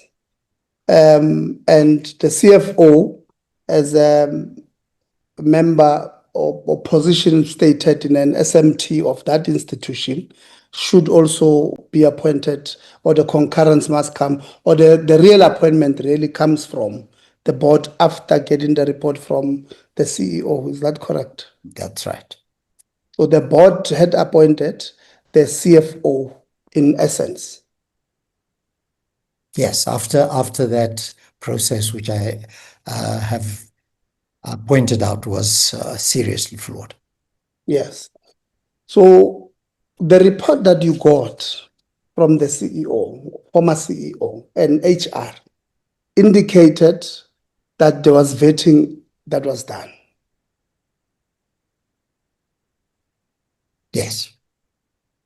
So the vetting would have been the vetting of the qualifications of this character, the vetting of the criminal standing. I don't know how to put this one, but the vetting that would indicate that this person is not a wanted criminal somewhere and all of that. So you guys had a report in the board to look at these things, and the report, according to you, was fine. Well, it was presented to us by the CEO, and because he was the shortlisted person and one of the preferred candidates, we assumed that all was correct. In that, we were wrong. Okay, so at least they were getting some. So you are the questions that Honorable Khabo, or the point that Honorable Khabo wanted you to say is what you are saying now, that in retrospect, you do agree that the board may have not done their job properly because you were misled. You relied on the report that you got from the CEO. Yes. So you see, you could have agreed with the Honorable Mteto and Honorable Khabo earlier on when they said that board may have not exercised the fiduciary execution correctly because we've just accepted it now. Well, I'm accepting there's flaws. I'm accepting there's flaws, and I want to assure this committee, and I can provide it in writing, the different steps we've taken now with the current process because of those failings. No, we're on the previous process, and that's why I want us to establish the facts first before we go into what's happening now. So the HR, which effectively should be the one that deals with the vetting process? Were they held accountable?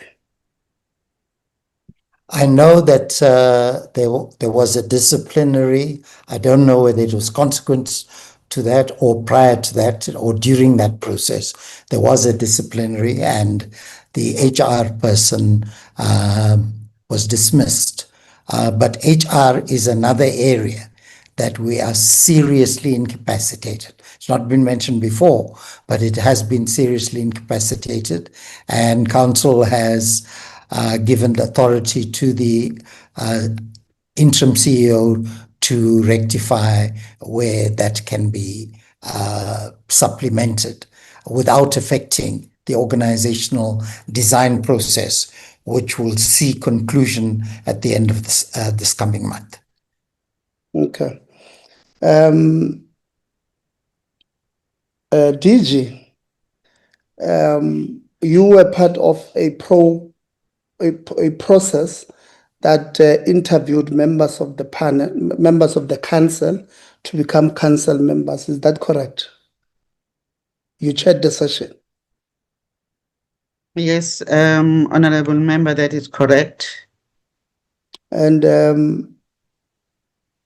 how many members of the previous council are part of this council? Or how many members of the previous council were part of the 15 that you, through the process, recommended to the minister? They were, out of the 15 that we interviewed, the only member who was coming in from the previous board was Professor Cooper.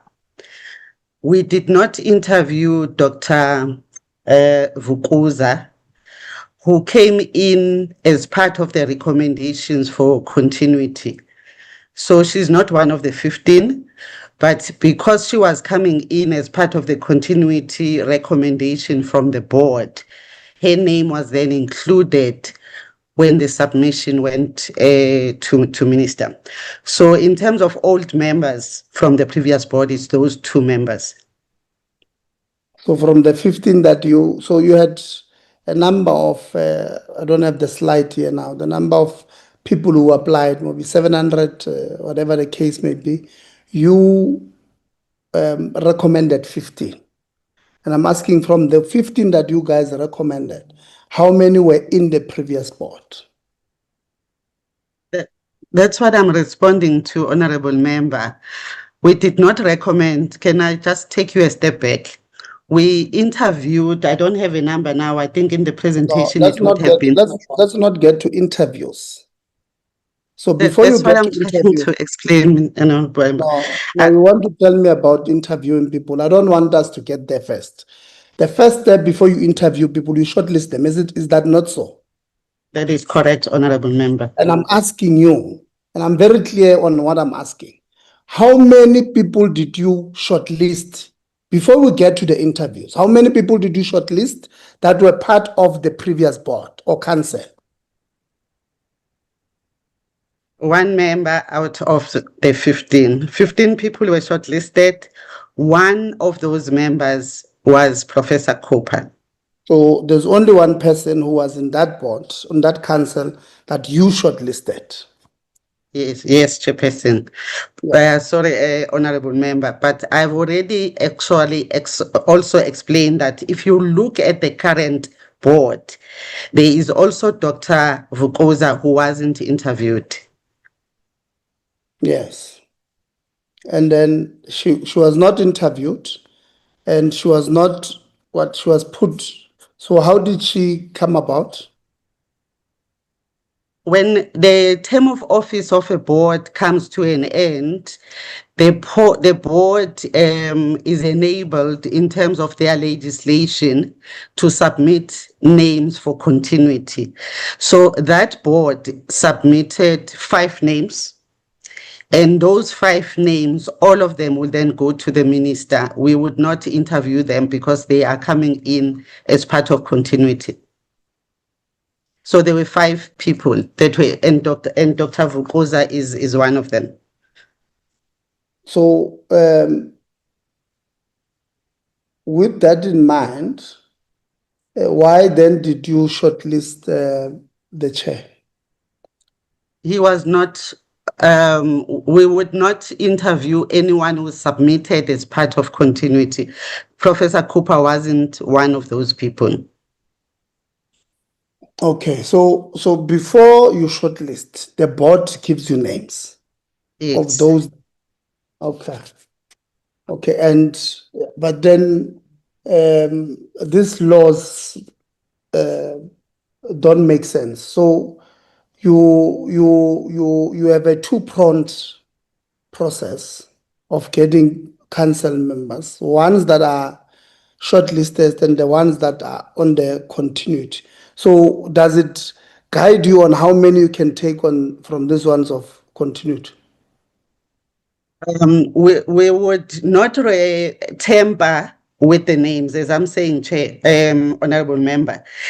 There were 5 people that were submitted by the board, and all of them went as part of the submission, which then subsequently went to minister. So we would not tamper with that list.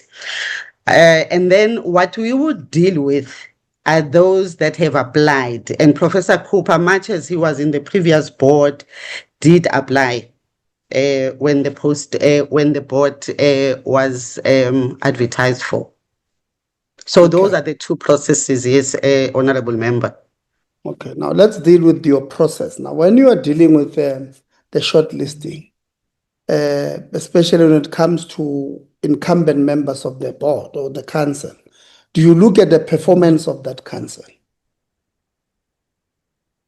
We would, in instances, if there are any issues that are brought to our attention when we are going through the selection process, we would look at that. However, the process itself of the interviews would be the same for any candidate. It wouldn't differ for anyone, be it the person is a new member or a serving member. So I hope I'm answering you. Yeah. No, you are, but my problem is, so you have, in essence, what you are telling us now is that as a panel member to shortlist. Honorable, let's see here. Please hold your word. Just a second, Honorable. Let's see here. Professor Cooper, will you please take the stand?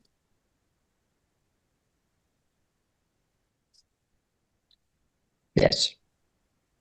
We have been once told by the minister that you were headhunted.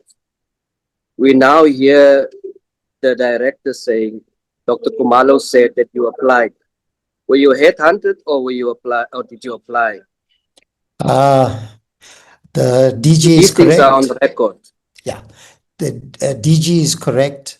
I want to also point out that the council members at the time were asked to submit their names to me, and I just forwarded them to the department.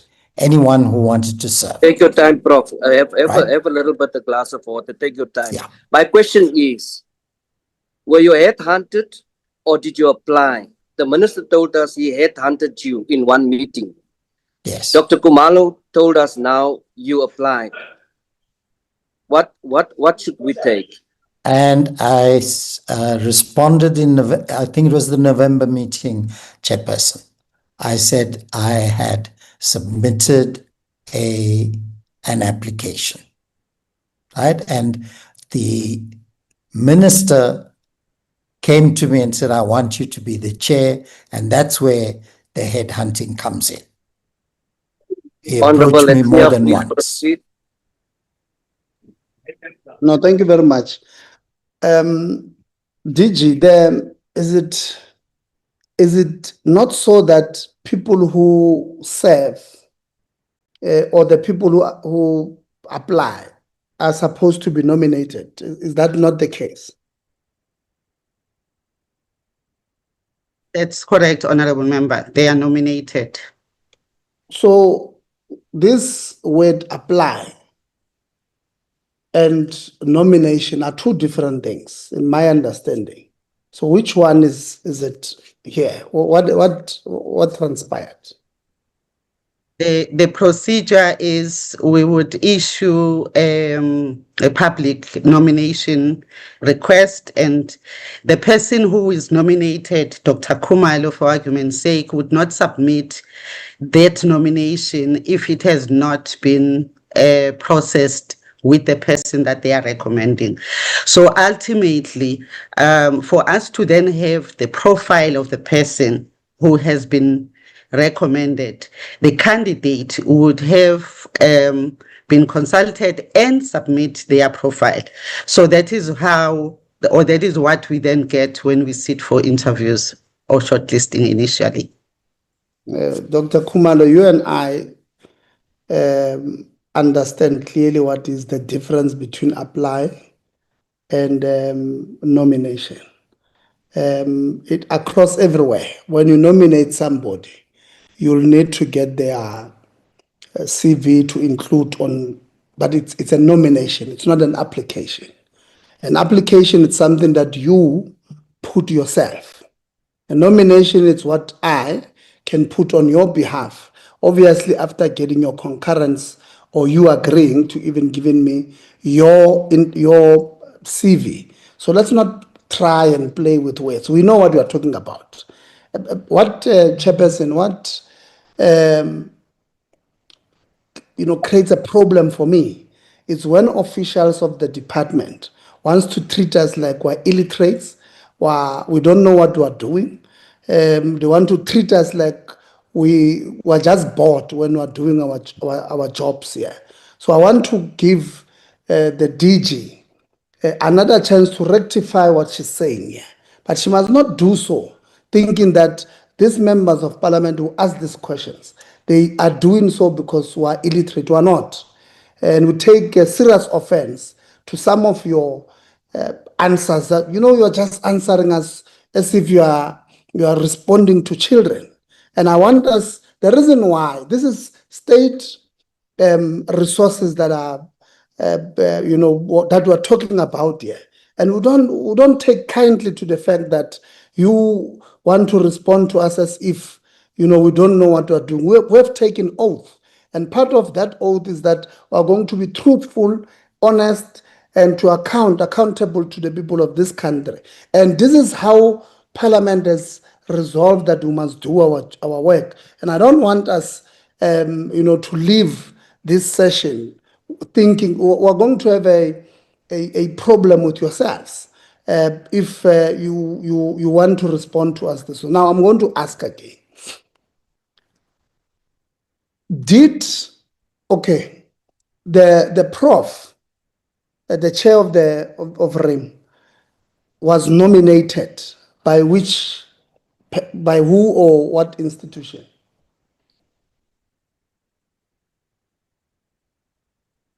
Thank you, Honorable Member. I do apologize if I'm coming across as being undermining.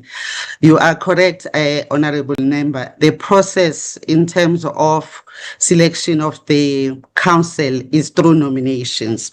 So those nominations that came in for Robben Island, that totaled 141.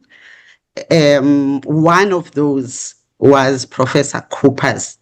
I don't have a record in front of me of who nominated, but I can go back to the documents and check who had nominated. But he was also one of those people that were nominated. You are using a correct term. I do apologize for that. It's not application. Okay. So there's two processes of nomination. It's the first one that probably Prof. Cooper went through, and the second one is that the RIM itself nominates, in this instance, nominated 5 people, right? Yes, Honorable Member. Okay. We'll really appreciate if you give us those things in writing. In the interest of time, I want to move in quickly to the acting CEO. In your response to one of the members' questions, you had indicated that you have now gotten an approval to proceed with the appointment of the SCM. Did I get that correctly?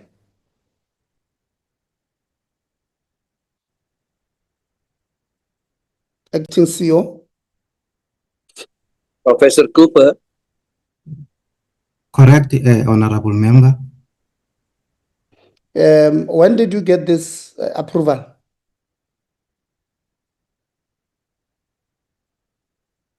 I can't remember the dates, but I would say that it's still within this month. In April 2026? Yes, sir. Okay. When did this vacancy occur?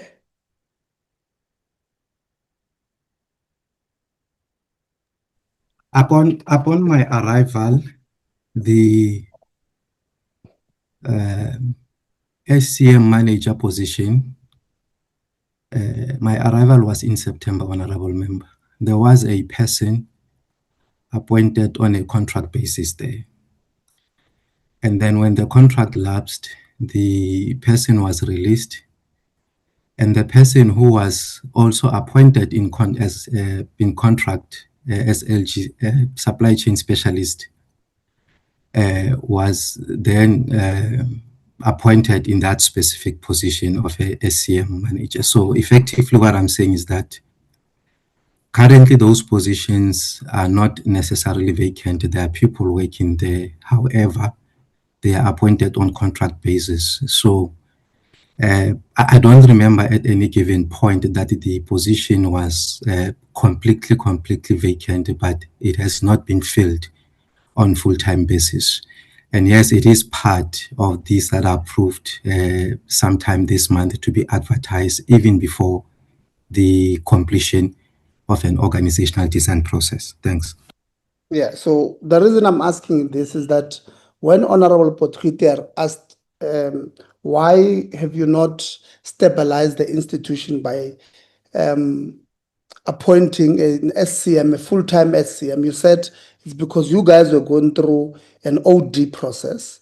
And upon her probing, you guys agreed that indeed the position will still be there, whether the OD process changes or not. But the SCM is something that you guys agreed that it's going to be there. That's what I'm asking. That's why I was asking. So in essence, you are then saying to us, well, in any case, maybe let me make this point that the problem with having acting people in critical positions is that they are unable to take serious decisions because they are not employed, they are on acting basis, and they are unable to take serious decisions that may contradict what is deemed to be the big boss's views. And having people on acting basis does not serve the institution well. But you are saying to us, the council have now given you the rights or the approval to go ahead and appoint the manager the full time. The council itself is seized with an opportunity or with the process to appoint both the CEO and the CFO. Is that correct? Yes, Chair. Sorry, Honorable Member. The issue of the appointment of the CEO is what one can speak with authority on. Correctly, as it has been reflected that the process has been concluded and there's a process of vetting and so on. But that one of the CFO as to when is the actual selection process leading to the appointment is going to start, I am not certain, and I'm not certain primarily because, Honorable Member, we wait for the guidance of the council because it is more in the domain of the council. But yes, there was an advertisement issued and has already been reported by Prof in that regard. Thanks. Is it okay? So this process is now done differently from the last one, where the appointment possibly will be the appointment of the CFO. The CEO will play a role there. So are you saying the CEO plays no role in this process of the appointment of the CFO? I think what honorable member is raising was part of the logic applied as to why the process should not run concurrent, so as to allow the CEO, full-time CEO who will be appointed since someone's secondment, to be part of the process that is going to appoint the CFO. Unfortunately, honorable member, notwithstanding that fact, the office is not vacant. There is a acting CFO, or rather, let me say CFO on a contract, who is appointed maybe until September. So by then, assumption is that the actual incumbent would have been appointed with the participation of the CEO that is to be appointed. Thanks. Okay. Chair, like I said, in the interest of time, maybe let me just make my concluding remarks on this thing. One is that the issue of the ticketing is a big issue. We should not leave it hanging. And I want to propose that the department, Dr. Kumalo, the department appoints a forensic investigation with clear timelines and clear terms of reference on what is it that they are supposed to go and investigate, bring a report, and the department must process it. And within 6 months before the end of September, Chair, that the department must come and present what is it that they've done with that forensic before the portfolio committee. And if the forensic asks that people must be charged, we do so. I think the second issue, Chair, is that it does not make sense that the board who appointed the CFO with misrepresented qualifications are absolving themselves from the problem. It's them who appointed. The fiduciary responsibility indicates that you take the glory when the institution do well, but you also take the fall when the institution is not doing well. So the entire board, the previous board that appointed the previous CEO, there must be consequence management on them. And we're asking the department with the ministry to see to it that we get to the bottom of this thing, that those board members, because tomorrow, some of them are not appointed now, they are probably appointed somewhere. So they've created this mess here where somebody now must run around behind somebody who, by the way, even on a civil case, I can tell you, that CFO will say, I did not appoint myself. I was appointed by these people using their own systems. And after that, they decided to pay me for services that I have given, to these people, so we're likely not going to reap any rewards there.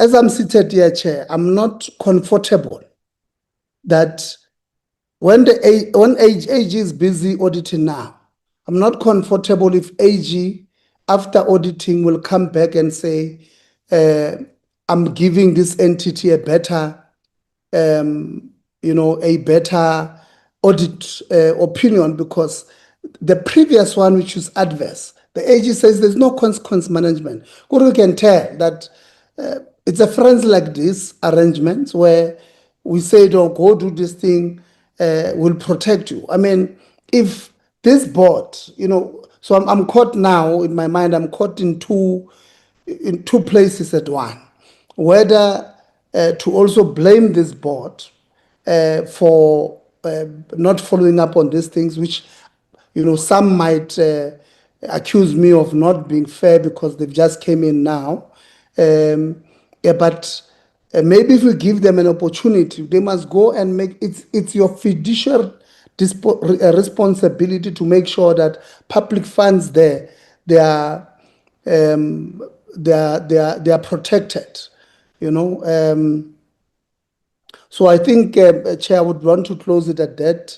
This thing of not having leadership stability there. The acting CEO now, he's seconded from the department to try and build stability. But if you listen to him, his hands are tied. He can't do anything. So it's a mess there. It's like there's lull. There's no leadership at the moment there, and sometimes we're even cognizant to the fact that if we blame even on them, who are sent there to do one, two, two or three things, they've been given strict terms of reference.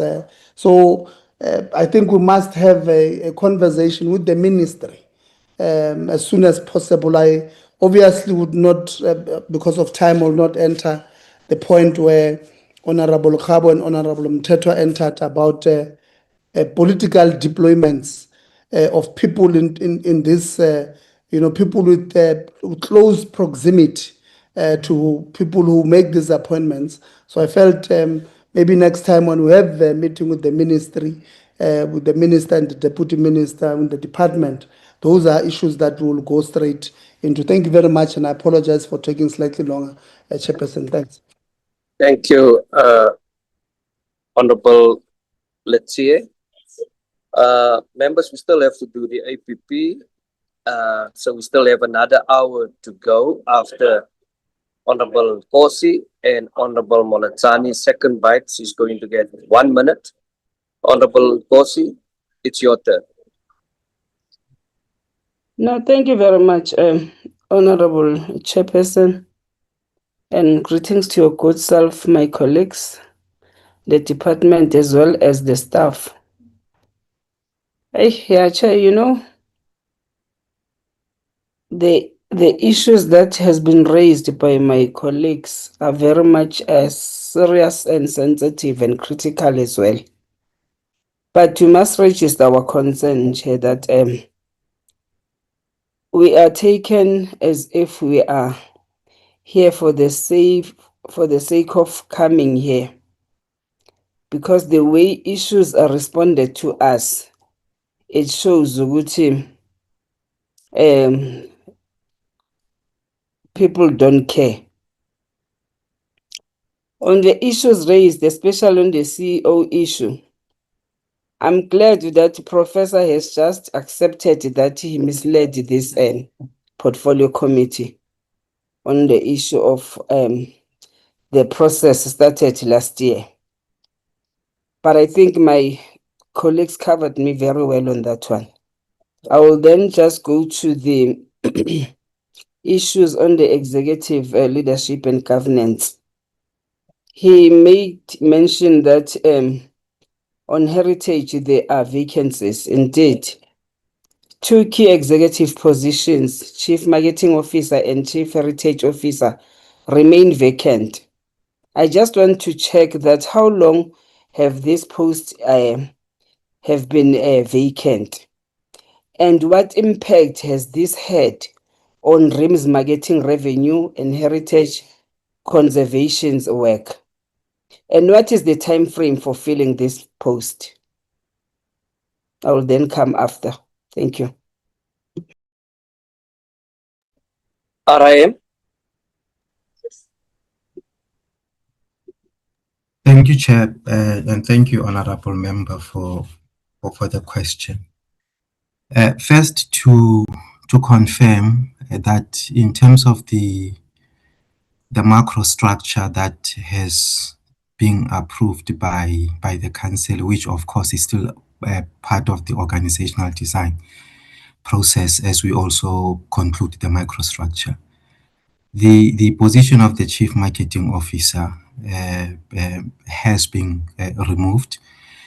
However, there is still a marketing manager, or should I say senior manager, responsible for both marketing and tourism. So those specific activities are not compromised at all, Honorable Member. And with regard to the Chief Heritage Officer, I think Council may also come to assist here I suspect that moving forward, it will of course be part of those processes that will be done after the appointment of the CEO, so that he also gets to be part of that.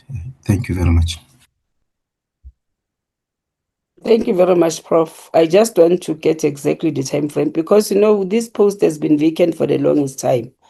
And if we don't get a time frame as this committee, you'll keep on saying this, even if next time you come and appear to the committee, you'll be asking one and the same questions. How long has this post been vacant? And when are you intending to fill them, the time frame?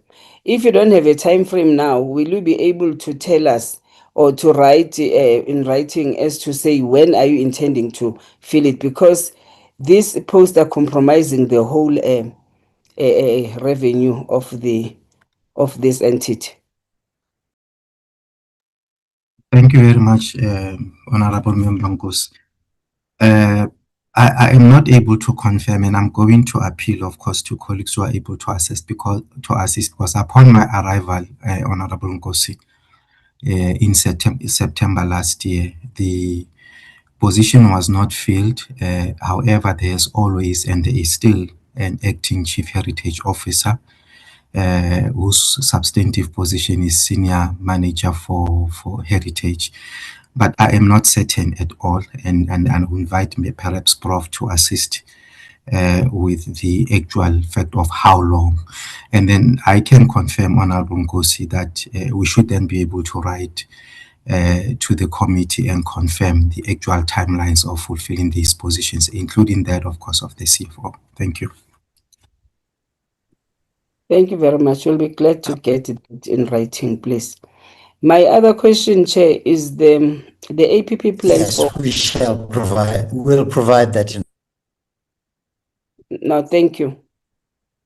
The APP plans for 100% implementation of the organization design and development plan, including job profiling, grading, skills audit, and matching or placement, all within a single financial year. What are the risks of simultaneously restructuring the organization while also needing to deliver an ambitious APP? Has a change management plan be put in place?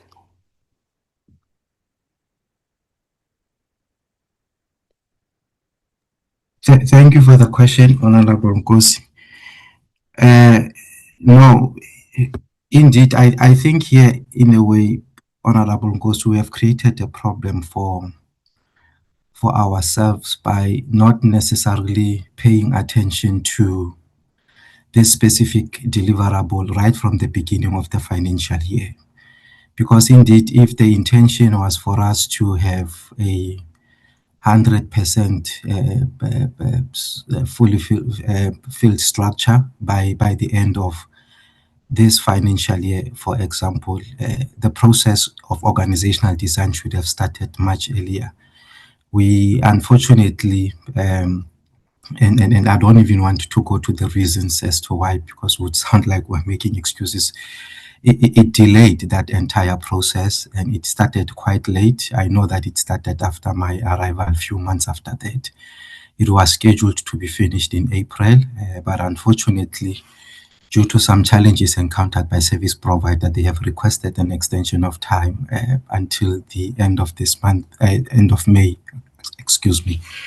So in terms of the recruitment or its implementation thereafter and fulfillment of that target to fully fill that structure to 100% capacity, yeah, no, it may be really justifiable, Honorable Nkosi, to say planning and implementation within the same financial year, are you not biting more than you can chew? But I guess we'll have to push to the best of our ability and see where we really get as far as it is concerned. But the main thing is, of course, to deal with this issue of vacancies, because they have severely constrained us over the years and often has gotten into a serious trouble. So, but we'll look into that, Honorable Member. And of course, as the financial year proceeds and we feel a need to review that target for practical reasons, we will then be able to advise accordingly so that to ensure that we are not also judged on that target by the end of the financial year. Thank you very much. Thank you very much. We'll be much happy if you can look at it seriously. You must look at it very, very seriously, Prof. My other question, Chair, is that the APP identifies on financial sustainability and infrastructure. The APP identifies financial instability as a high residual risk, noting declining grant funding and reliance of volatile tourism revenue. However, the DSEC financial allocation table shows no infrastructure grant for any MTEF year. How does RIM plan to address a critical infrastructure maintenance backlog without ring-fence infrastructure funding? Thank you. Thank you very much for that question, Honorable Member.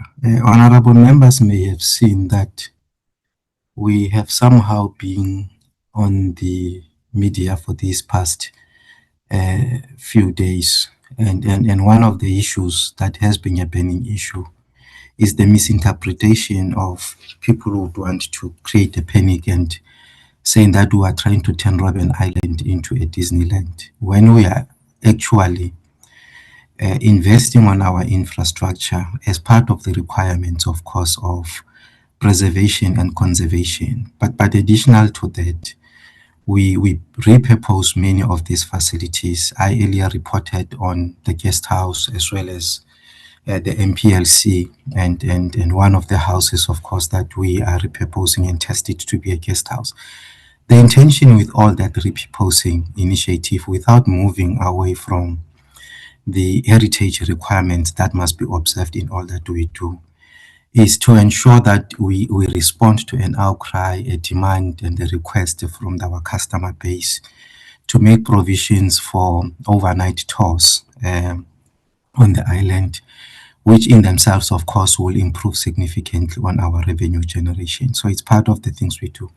One of the critical things that we have been fighting on with public works with an assistance of DSEC, of course, is the issue of the PV plant, the solar plant, which solar plant, the intention is to bring it to functionality. Even if it was to reach only 60% levels, it will then be sufficient to supply power on the island in a sustainable manner.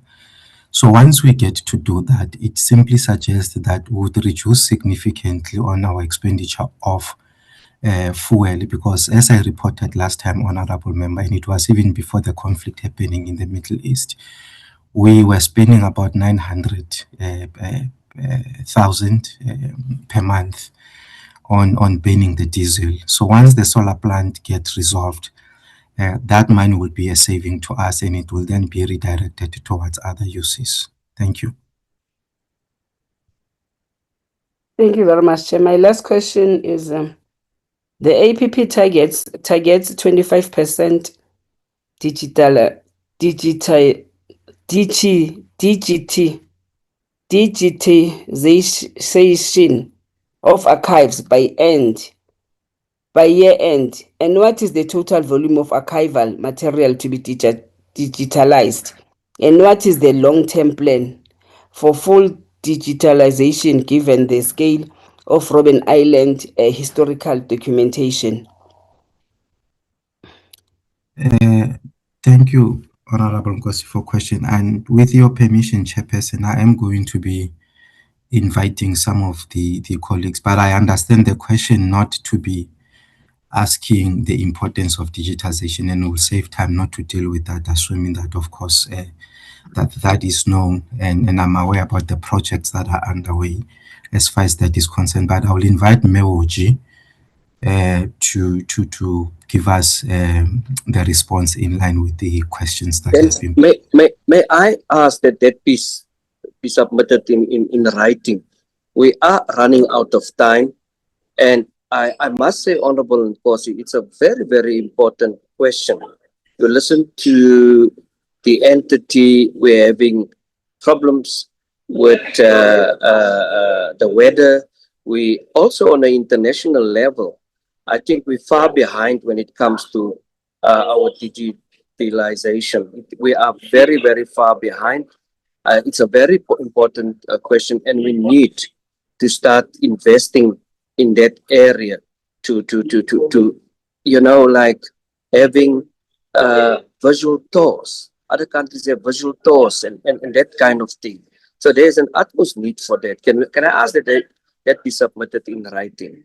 And Honorable Nkosi, if you don't mind, the rest of the other questions, I would also ask that the office assist you to write to the department in order for them to respond, if that is fine. No, Chairperson, I don't have any problem. I can do that. But lastly, Chair, I just want to support my colleague, Honorable Litsie, with the recommendations that he made of the forensic investigation and also with the issue of the board. I think he made clear recommendations when he closes his argument. I would like to support the recommendation, the proposal that he made with those recommendations. Thank you. Thank you so much, and thank you for reaffirming that both the department and our professional staff desk, can we keep an eye on it, and can we ensure that that recommendation also forms part of our report to Parliament? The Honorable Molatsani, you have 1 minute. Thank you very much, Chairperson. Chairperson, I think earlier you've requested that the chairperson of the board, they must submit to the contractors who were shortlisted and the one who were appointed, and together with the scores, as the report of the Auditor General said that the contractors who were appointed were not even meeting the requirements. I want to stress that, Chairperson, because previously we'll request certain documents from the entities, not specifically RIM entities, and at the end of the day, they are not submitting what we've requested. My last question, Chairperson, to regarding the acting CEO secondment from DSEC. The contract is going to expire on the 31st of May 2026.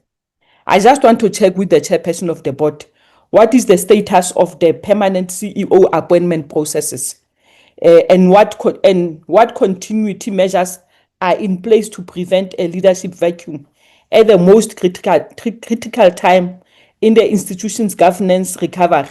The reason I want us to have that information, Chairperson, is that, remember, we talk about the advert and so forth, which came back again, and the last time they did not appoint. Possibly maybe the person they were eyeing did not apply or not. But this time around, we just want to know, what are they going to do after the contract of the acting CEO expired on the 31st of May? Are they going to appoint before that, or are they going to advertise again? Because I can see advert is something that is very close to RIM's board. Thank you very much, Chairperson. Thank you. Any response to those questions, Prof? Yes. We at the final vetting stage by the State Security Agency of 2 prospective candidates for the CEO position, and we expect that to be concluded early in May. If there are any problems, we will definitely, or once there's an appointment, and if there are any problems, we will definitely alert the committee via the DSEC.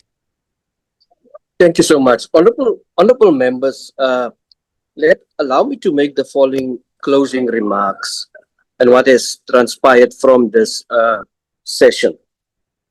Very important, as I've said earlier on, the consequence management. We need to beef that up. Also, the revenue issues of great concern, similar to what SAFA experienced, where they could not locate even where the money's gate fees and all of those goes. That is a gateway for big corruption. And another thing is also for me, the biggest thing and also the reasons for not submitting, leave the question to members of this parliament that RIM did not understand the importance of clear timelines. That's the long and the short of it. It is, to me, clear negligence on the part of RIM. And also the fact that there are no investigations on transgressions. I think this entity should work on it. The list of pertinent vacancies. I must say, Professor, that 25% vacancy, the vacancy is in the heritage side. And the heritage side is the very core function of this entity. Why should we have 20% vacancy there? The conflict of interest, I will get there later on. Another thing, the minister has held a boss baraat. My question as the chairperson of this portfolio committee, does this help? Does this help? If we have so many boss baraat spend money and goes on, but it does not, render the necessary fruits. And then, Prof, not that I say you know more, but you remember I said you're one of my favorite professors. You have in more or some cases, or more than once, shown some sound, should I say, confidence that we can take this entity further. And also, in some cases, you were truthful to your responses. But I must say, also, the fact that you agreed that the board was wrong in all of these appointments. The portfolio committee also seeks the detailed process of appointments of the boards and the CFO. We will need that. But I want to say this when it comes to the interrogation of Honorable Mthethwa. The board is there to ensure accountability and to safeguard transparency. It is there also to prevent conflicts of interest. And I will come back to that later. The board is there to prevent conflict of interest. And I want to say this in this way while you are close to the shores there. The board is the lighthouse on the shore. It does not row the boat, as you have said, Prof. You don't row the boat, but also nor do you hoist the sails, but you guide the ship. So the interrogation of Honorable Mthethwa, there's nothing wrong. But let me speak to the issue of the board must see that there's no conflict of interest. The board must ensure that the appointment of counsel and all of that is fair. But we will never, ever solve this problem. And I am so glad that Mr. Charles Elias is still in this meeting. And I want the minister's advisor, and I want to make this, and this is where our problems lies, and this is where Honorable Robben and Honorable Mthethwa and others are so vocal about these things. And I want to address also someone that I respect, and that is Dr. Khumalo. I want to address her on this issue specifically. It's not about who signed conflict of interest reports. And I can tell you our experience as members of parliament, these almost wanted to say wagas, go back, and they default and rewritten minutes and all of this. I'm not saying that DSEC is doing it. But in the case of the minister's advisor, an advisor is directly tied to the minister's political office, not to the administration. We've said this before. Councillors. Their involvement, any involvement of appointments by the minister can compromise the impartiality of any process. That is the problem that we have. And we should at least have an eye and make some difference when it comes to the role of separation of roles. This department operates under the Public Service Act and related regulations, which emphasize merit-based recruitments, Dr. Khumalo, merit-based recruitments and professional independency. Advisors are political appointments. They are not career officials. They are not career officials. And when it comes to transparency and accountability, recruitment panels must be neutral in its nature. It must be fair. That is important. And including the minister's advisor, it risks the perception. And it happened now as we speak with members of parliament. It risks the perception of political interference. Whether there are no political interference, but having the minister's advisor in such meetings, it risks political interference, even if the advisor does not exert undue influence. That is the problem. We need best practice when it comes to these issues in every sector of the Department of Arts and Culture. Panels are usually composed of senior department officials and sometimes external people, or should I say external subject experts, but not political staff. We cannot have a panel member that is a political staff. That is unacceptable. This ensures that decisions are based on competence and not political loyalty. And it gives members, that's why members are going on like they are going on. And I cannot, as the chairperson, dictate to any member what to say and what not to say and what to ask and what not to ask. Like I asked Honorable Mtetwa in the past, you have stuff to ask to the minister and not Ms. Quota. The stuff that he asked today, it's fair. I can't control it. But the minister is dealing with the appointment. It's the minister that we have to see about this. Yes, indeed. Advisors play a pivotal role in the minister's life. They provide him with input. They provide him with strategy and also with the desired skills of candidates. But where must he do that? Outside this domain, outside the panel process. And this is our fight to say what is happening here. There's nothing wrong for the minister having an advisor who belongs to his political party. There's nothing wrong. There's nothing wrong for Charles being in this meeting. He can observe the proceedings here.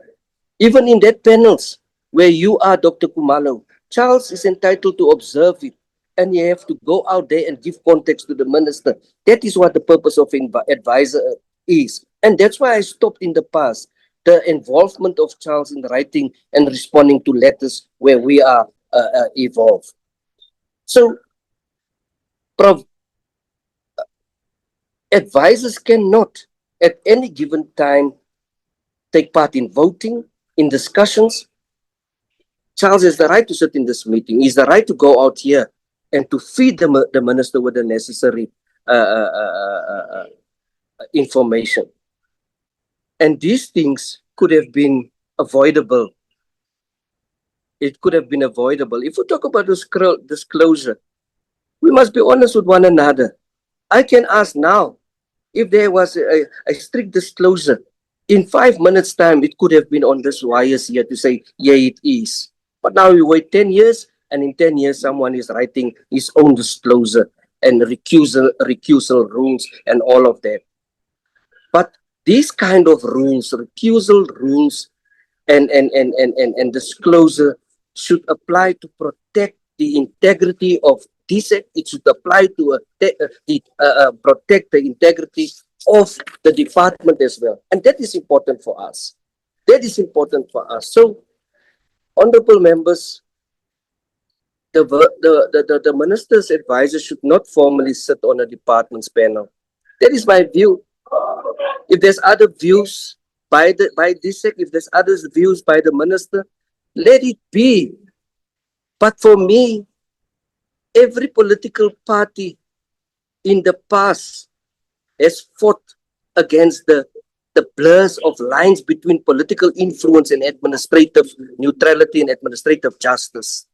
Their role is to advise on matters, not to be part and parcel of operational issues within the department. But I just felt I would do complete injustice if I do not make mention about that. Honorable members, we are going to listen to the department now on the APPs. I want to apologize for I have arranged other obligations after one. I'm already after time, but if I'm not making it, I have WhatsApp Honorable Letia. I see he's not responding, but Honorable Letia, if he's going to respond, if I cannot be in the meeting, I would like him to proceed, but I will give that indication to do so. Otherwise, I'm going to ask Honorable Molatani to do so. I now call upon the department to deal with their presentation on the annual performance plan. The department. Chairperson, thank you very much. Can I just double check? You mean Robben Island to present their report, their annual performance plan? Yeah, sorry, my apologies. Okay, no, thank you very much. Ludwig is putting it up, CEO, acting CEO. I'm not sure whether you are going to lead the presentation or someone else. Over to you. No, thank you very much. Again, Chairperson, thank you, TG. I am going to invite my colleague to take us through this presentation. I'm operating now without my glasses, and colleagues, honorable members may have seen that some of the text we use there, unfortunately, are quite small. So I am going to invite Ms. Kensani Pulwani to take us through. But quickly, Chair, to indicate one or two things that this APP 2627 takes cue from the strategic plan that was reviewed last year following the appointment of the new council that defined a new strategic direction. So the APP had to ensure that it takes a cue from that. So I'm going to and also to emphasize, Chair, that we were able to submit both the strat plan as well as the APP within the defined timeline of the 31st of January to our parent department. Kensani, can you please take the committee through the APP? Thanks, Chair. Honorable members, executives of TSEC and the Council, I'm presenting to you the annual performance plan for Robben Island Museum. I just want to reiterate what the CEO has said. This APP is of a result of a very extensive strategic review process that was undertaken last year in November, December. And from it, we're able to then formulate the new strategy, the new 5-year strategy. And thereafter, we then had the new APP, which we are presenting today. We have sent through the various documentation for approval, and the APP for 26-27 has since been approved. Just to go through the next few slides, maybe let's jump to slide 3. This is just an executive summary, just positioning where we are at. That in the 25-26 financial year, last year we did the strategic repositioning, which we actually looked at how RIM would reposition itself in terms of the heritage conservation, and thus restoring and ensuring that we are responsible tourism, and those that ensure that both heritage and tourism become mutually sustainable, to ensure that Robben Islands provides services to the residents of to the communities. Sorry. Can you go to the next slide? I think, yeah, this is just a planning guideline, which I'm not going to go through. This is what we had followed in terms of the planning guideline. We've done the strategic plan, the APP, and then the AOPs. Next slide. This is actually maybe one of the most important slides. We have 3 programs that we have defined. As you can see in the previous APPs as well, we had 3 programs. But what you can see here, we've redefined the programs where we have program 1, which will include governance, administration, and corporate services, and program 2, which is slightly changed, which includes visitor services, which has to do with tourism really, then infrastructure and facilities, which has to do with the restoration of our facilities. The last program, which is the key program, which is our anchor program, that would be the heritage, interpretation, and education program. The reason for this slides really is to look at, that we have inputs, activities, outputs, and impact indicators. In the past 5 years, when one looked at some of the KPIs that we had in our APPs, there were several gaps that we identified, and through that process, we're able to ensure that the kind of KPIs that we put together in this APP are more outcome-based and they are more impactful. So if you look into the next 5 years, we'll be assessing qualitative and outcome-based KPIs instead of tracking activities, and that you will see coming out in the APP quite strongly when you look at our KPIs. We can go ahead. Next slide. Yeah. Then. So this is how we've summarized the structure of our programs. I've articulated the key program 1, program 2, program 3. Program 1 looks at the financial management, which we have spoken a lot about in this meeting today. It looks at our internal audit and governance, which includes risk and compliance. And then it also focuses on our human capital and our organizational development program. It also then focuses on our ICT and digital transformation, which we never included in the previous APP. And then it looks at the governance structures within the Office of the CEO. Program 2, which looks at our visitor services and infrastructure. The focus area, it is infrastructure and facilities management, which is the upkeep and maintenance thereof. And then the second one would be the visitors operations and experience, which has to do with tracking our tourism numbers and their experience throughout. Then it looks at our operations, which is ferries, estate management, which is our environmental management, and it looks at safety and security. The third one being, as I said earlier, the anchor one, which involves heritage conservation, which is both our built environment. And then it looks at research, archives, and collection, which talks about the digitalization program, then the interpretation and content development, and the last one being our outreach programs, which we are implementing throughout.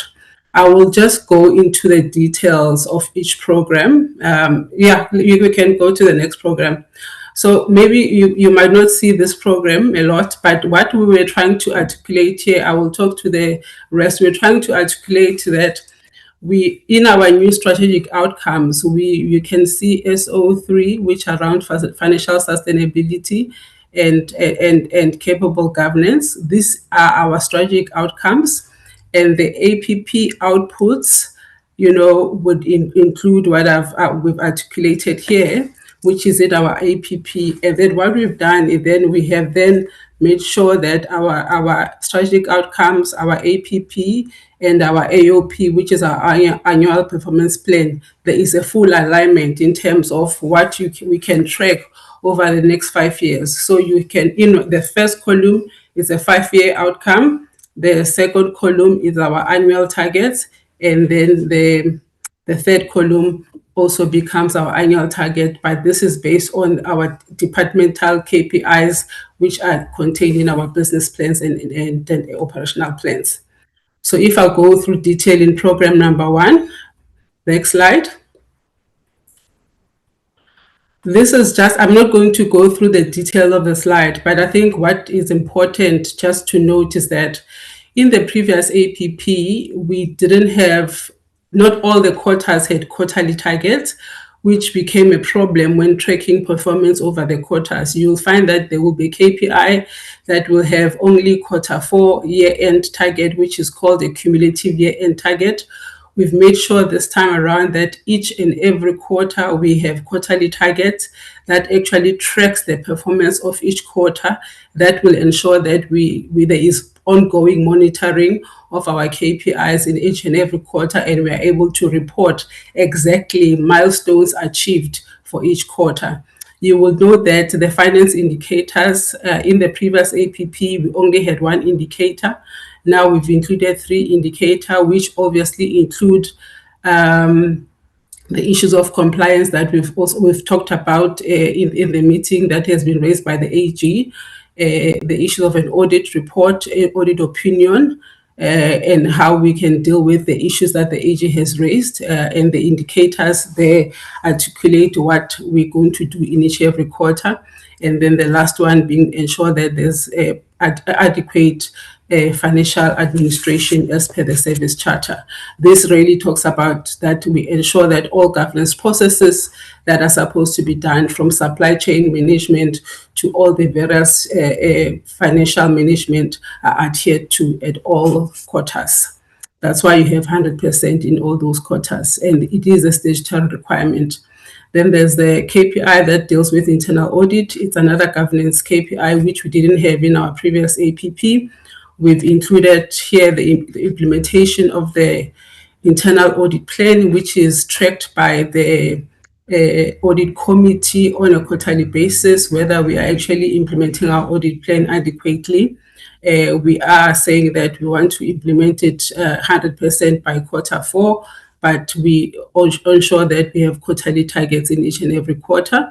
And the other one is the implementation of our governance and risk and compliance framework.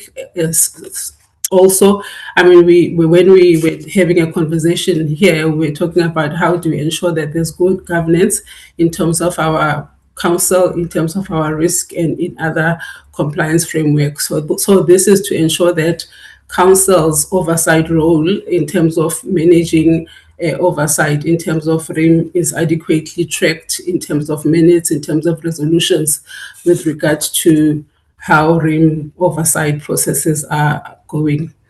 The last one is obviously the sub-secretariat services, which involves ensuring that every meeting is minuted and the compliance processes within the governance are adhered to at all times. And I'll just move to the next slide. And I won't take time. I just wanted to explain the ones that were key. The HR and OD, I think we've spoken about HR targets. We have ensured now that, there was a question by honorable member, I think it was Nkosi, regarding the implementation of the OD structure.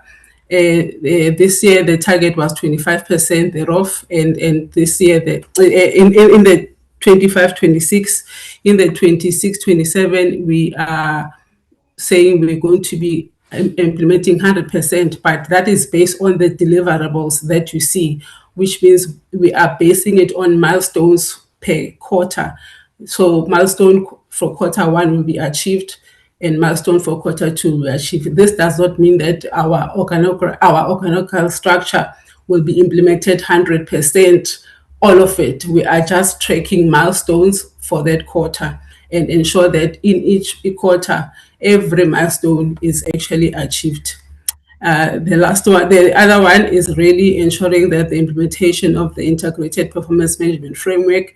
This is key both in terms of ensuring that there's alignment between our employee individual performance management and the APP, that whatever KPIs that would appear in each and every employee within RIM, in each and every APO within the departments, aligns directly with the APP and aligns directly with the strategic framework, so that we get a cascading of those KPIs from the APP down to each individual member of RIM. That will ensure proper accountability throughout the organization.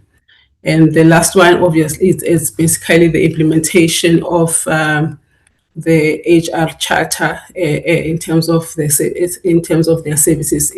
Even so, this is a KPI that we're saying should be 100% achieved in every quarter, every compliance requirement that HR is supposed to deliver on, we require that HR is able to deliver on those services in each and every quarter to ensure that the organization is properly accountable based on its legislation responsibilities. Next slide. This one is a new indicator that appears in the KPI that, and we did allude to it earlier on, that the ICT strategy, we did raise an issue that there is a gap in terms of ICT. I think Prof alluded to that. So the KPI that we're saying this year, we're going to ensure that there is an IT strategy and there is an IT roadmap that we would be approved. And that will be able to track its deliverable from Q1 to Q4, and the deliverables articulated in the APP as you see them, and that basically seeks to track the uptime. That uptime should be 95% at all times, and that will be able to track in each and every quarter. And also we've included the ICT service charter to be part of the key deliverable within the APP. Next one. This pertains to governance, which is the Office of the CEO. We have maintained some of the targets that were in the previous annual APP, which is basically the strategic plan that needs to be approved, which is what we are presenting today, the APP. It's a statutory requirement that we've included it as part of our deliverables, that we need to ensure that we adhere to the timelines thereof, all the various reports that we're supposed to track. This is really to ensure that there's good governance and accountability and timely submissions of the statutory reports that are required by Council and DSEC and the National Treasury as per their guidelines. I'm not going to go through the rest. I think these are straightforward, except I guess for the last one, which has to do with the percentage of marketing, communication, and stakeholder relations. It's also a new KPI that we felt it was important that we develop a stakeholder management framework, and we ensure that that framework is being implemented on a quarterly basis based on the deliverables. The next slide, really, this talks to the expenditure that is related to the program number 1. I will actually quickly go, I'll skip this. I think the CFO can talk to this later on. Maybe let's move to program number 2, and I will actually rush through given the time.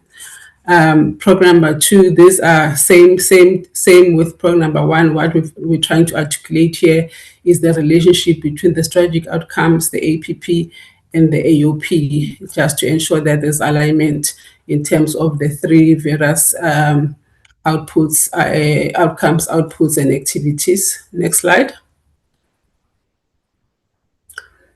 And then this slide talks about the visitors and tourism, as I've articulated. Again, matter of emphasis is our intention to include quarterly targets in each and every KPI.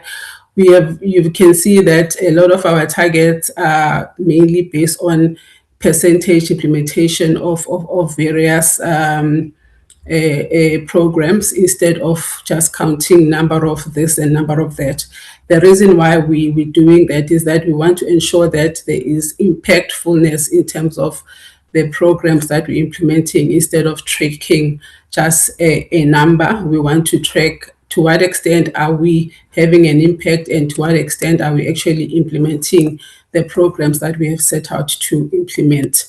So I'm not going to go through the detail. I think safe to say that these indicators were the indicators that in the AG report, if you've gone through the AG report, there was a concern that we didn't include any of the marketing indicators in the APP. We have since ensured that these appear in the APP, and we have translated them in the way that we have done. Thanks, we can move. We've also spoken about this earlier on. It's regard to infrastructure and facilities. This is a KPI that we've always had to ensure that the number of facilities within the rim is maintained, particularly within the island. And what we have decided to track this time around is to ensure that we have an annual master plan that is developed to track how many facilities needs to be restored, and based on that master plan, we track how the percentage implementation of that master plan according to the annual plan. So the master plan will be a 5-year plan with the midterm budget, and we track it on a quarterly basis to what extent are we actually achieving that master plan. But the end result is that by the end of the financial year, the master plan for that financial year, which is a 26-27, would have been achieved and properly implemented. I'm not going to talk to the rest of the indicators. These are mainly stakeholder meetings that are critical to the organization, which has to do with the various stakeholder meetings that we would have with SEPs. It may be classified as non-strategic, but because of some of the safety issues and security concerns that we have from time to time, we need to have conversations and meetings with stakeholders to ensure that safety and security is maintained within the island. And then the other one would be transport and logistics. This also refers to the issues of ferries. The AG did raise an issue in the audit report that we don't have this KPI in terms of the ferries, and yet it absorbs a bit of budget. So we've included it to ensure that there's consistent tracking of ferries that, the KPI talks about a reduction in the cancelled ferries due to technical failure. And obviously the CEO did report that there has been some ferries that have been cancelled due to weather, but this daily tracks in terms of technical failure, which means that we need to ensure that our ferries are maintained at all times and we reduce the cancellation of such tolls. And also the next one talks about the extent to which we are scheduling our ferries back and forth to the island and ensure that we get value for money in terms of those. We can go to the next one. Yeah, this is the budget that's attached to program number 2. I'm quickly going to go to program number 3 without going to detail. This is the last program, which is familiar to, I think, most of the committee members. It's about heritage research and interpretation. The same sequence will go in terms of how we've structured this. So I'm not going to talk to the slide. Maybe we can move to the next slide. What we've tried to do here, if you've noticed in the previous KPIs for heritage and research, we used to have a number of this and number of that. So we have still maintained some of those numbering, but what we are tracking going forward is that, yes, you've actually done these research papers, but what is the impact of those research papers? How many people are consuming and using that material in terms of the material that we have produced? So we are going to continue tracking that on a quarterly basis to ensure that whatever publications that are produced in Q1 and monitor the extent to which those publications reach the audience that is supposed to reach. We can continue. I'm trying to write, so I'm not going to go through the detail. I'm hoping members will go through this in detail because we had submitted the APP previously. So this is around the interpretation programs as well. We are tracking this through the qualitative tracking, which is also the number of interpretation programs. You will notice that in some we also have the cumulative year-end KPI, which is KPIs that are only due in Q4. This is really because the programs that are delivered here, they have a longer lead time to actually execute, but we will be monitoring those KPIs on an ongoing basis and reporting those KPIs on a quarterly basis. Yeah, I think I've covered most. I think the targets are straightforward, most of them, and the baseline, we've established the baselines. If you look at the number of learners and participants reached, our baseline, I think, for this year was 5,000, and then we are targeting 15,000 in the next financial year, because we are going to be reaching out to more participants and learners going forward.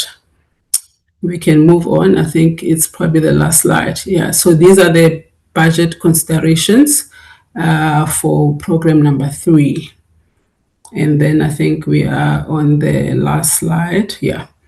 So these are key risk and mitigants. I think they've been identified when we made the presentation.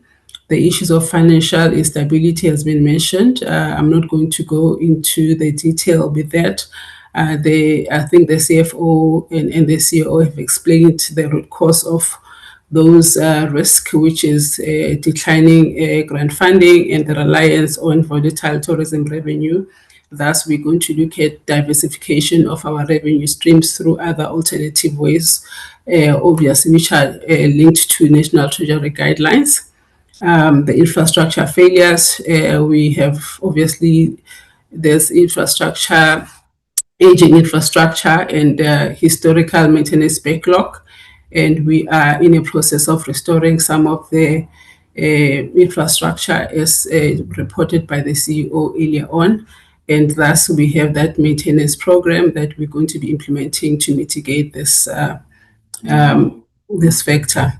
Then there's issues of degrading the OWV, which is the issue, the impact caused by climate change. And we have listed the mitigants that we are going to be implementing therefore. And if you see the residual risk there, the residual risk of financial sustainability is high. In terms of the infrastructure failure is high. But in terms of the OWV, the risk is medium. And the governance failures, I'm not sure that you say this is medium or high, given the discussions that we've had here, but I'm not going to make that conclusion, myself. But when we looked at the governance failures, we have articulated that as a risk. And the AG has also articulated that in the AG report in terms of what needs to be strengthened in terms of our governance processes. That has largely due to the fact that we have not complied with the PMFMA in a lot of the, particularly in the supply chain, as it has been mentioned. And I think the CFO has articulated the mitigation actions that we're going to put together and the audit plan that we have put to rectify some of those issues. And the last one is the operational disruptions that we have alluded to due to weather disruptions. And yeah, the risk is also high. I can pause there and take questions, Chair. Thank you. Thank you very much. I'm not sure, Honorable Lutie. Honorable Lutie. Please proceed, Madam Chair. Okay, because I wanted to pass the back to you as the chairperson requested you to share the meeting in case he's not available, but it's fine. Honorable members, there's the presentation regarding the APPs of the department, and I don't see any hands, honorable members. But before, let me just ask one question regarding the APP. Several APP indicators, particularly in Program 3, interpretation program, new products, have no targets in Q1, 2, or 3. This backlog loading creates accountability gaps, the committee should recommend that all indicators carry at least baseline or progress milestone in each quarter. Again, I think RIM should also implement an interim visitor feedback mechanism in quarter one, e.g. paper-based or QR code surveys, rather than waiting for a fully redesigned system.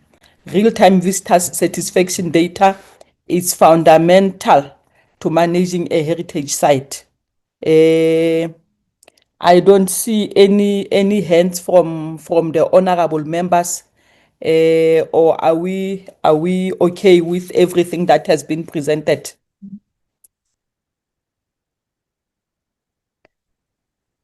Honorable members, or Honorable Mthethwa, I can see your hand. You may go through, Honorable Mthethwa.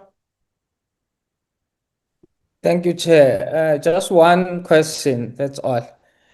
I see futuristic planning, but especially in terms of the infrastructure. But in the previous presentation, the infrastructure grant was at 0. So I wonder, how are they going to implement when they don't have budget for grant, for the infrastructure grant?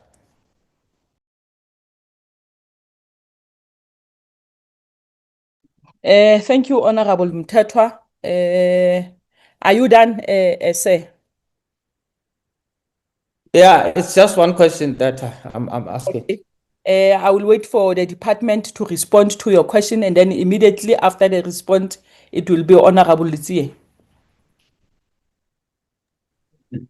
Thank you very much, Chairperson, and also thanks to my colleague, Ms. Polwani, for that presentation. Thank you, Honorable Member Mthethwa, for the question. That's where I want to start, and then I'll conclude by the question raised by the Chair. Now, indeed, Honorable Member, it's you can't put plans and not necessarily allocate the resources, and we got to identify that aspect moving forward as a potential risk. Fortunately, the current year that I have actually reflected in the projects that we are undertaking, it is amongst other aspects that we intended to pursue in order to diversify our revenue generation and expand it, so that we are able to allocate monies to those projects ourselves beyond DSEC. But second to that, Chairperson, you would note that in the presentation that I made, one of the targets we did not achieve was the target of the PV battery installation for the purpose of the solar plant. And the main constraint there also, as reported, was issues of funds. Now, what we have done through our consistent and continuous engagements and demonstrating to Public Works why these things are important and why they should be accommodated under their total facility management contract, was also driven by appreciation of that fact that we do not have money. In the last council where executives attended, we also noted this fact, and one of the resolutions that was taken was that we should be going out to look for funds, because there is quite a number of people who have an appetite to be associated with the brand Robben Island, and few examples which were opportunity lost for us were given in that regard, and surely we do intend to pursue those. But parallel to that, we really hope that moving forward, a miracle may happen and something may come also from DSEC to supplement whatever efforts that would have made in terms of mobilizing the resources. But I would be misleading if I would want to create an impression that everything that we have identified, definitely we can confirm that it has a rent and cent committed, but of course most of them are, and the other ones we intend to mobilize those resources. Chairperson, coming to the issue of the interim visitor survey, no, we definitely note that, Chair, and we fully agree with that view. We do not have to become slave of our own processes at the expense of effectiveness and efficiency. So those interim measures will be then established, and now and then we should then be able to report what is the feedback from our customers. And then with regard to the target that does not have, to the indicator that does not have the targets, we agree, Chair, much as the deliverable happens right at the last quarter of the financial year, the implementation of it or any of the activities leading to that achievement, to the achievement of the deliverable, do not start in that quarter. So what we will do, much as it's not going to be changed like now, once we go back as an executive, and we'll also liaise with DSEC in terms of that amendment, would require from the program itself to give us the milestones, quarterly milestones that will lead to the achievement. And I'm sure at some point when we speak, Chair, we should then be able to reflect on that, because we noted that indeed this committee does not forget, Chair. Thank you very much. Thank you very much, Acting CEO. Honorable Teboho Letsie. Thank you very much, Chairperson. Apologies for taking long and raising the hand. I was just changing gadgets when you requested us to raise our hands. Let's welcome the APP. Just few direct questions, CEO. Did the AG work with you when you are putting together this APP?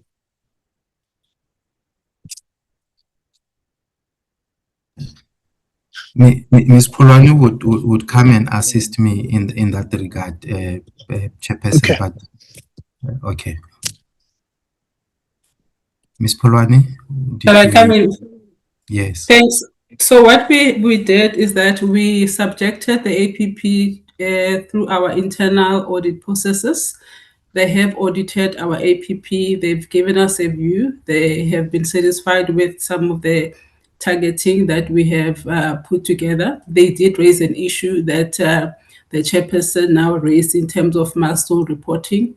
And we had given indication that we will actually review and include that. But they have actually given us a satisfaction rating that our APP meets the requirements accordingly. We didn't subject it to the AG as yet, because the requirement was just to do internal audit. Okay. But we have, so maybe let me just say, we have factored the issues that the AG has raised in terms of inclusion of certain targets that we've omitted, and we've since escalated them up into the APP. Thank you. Okay. No, thank you very much.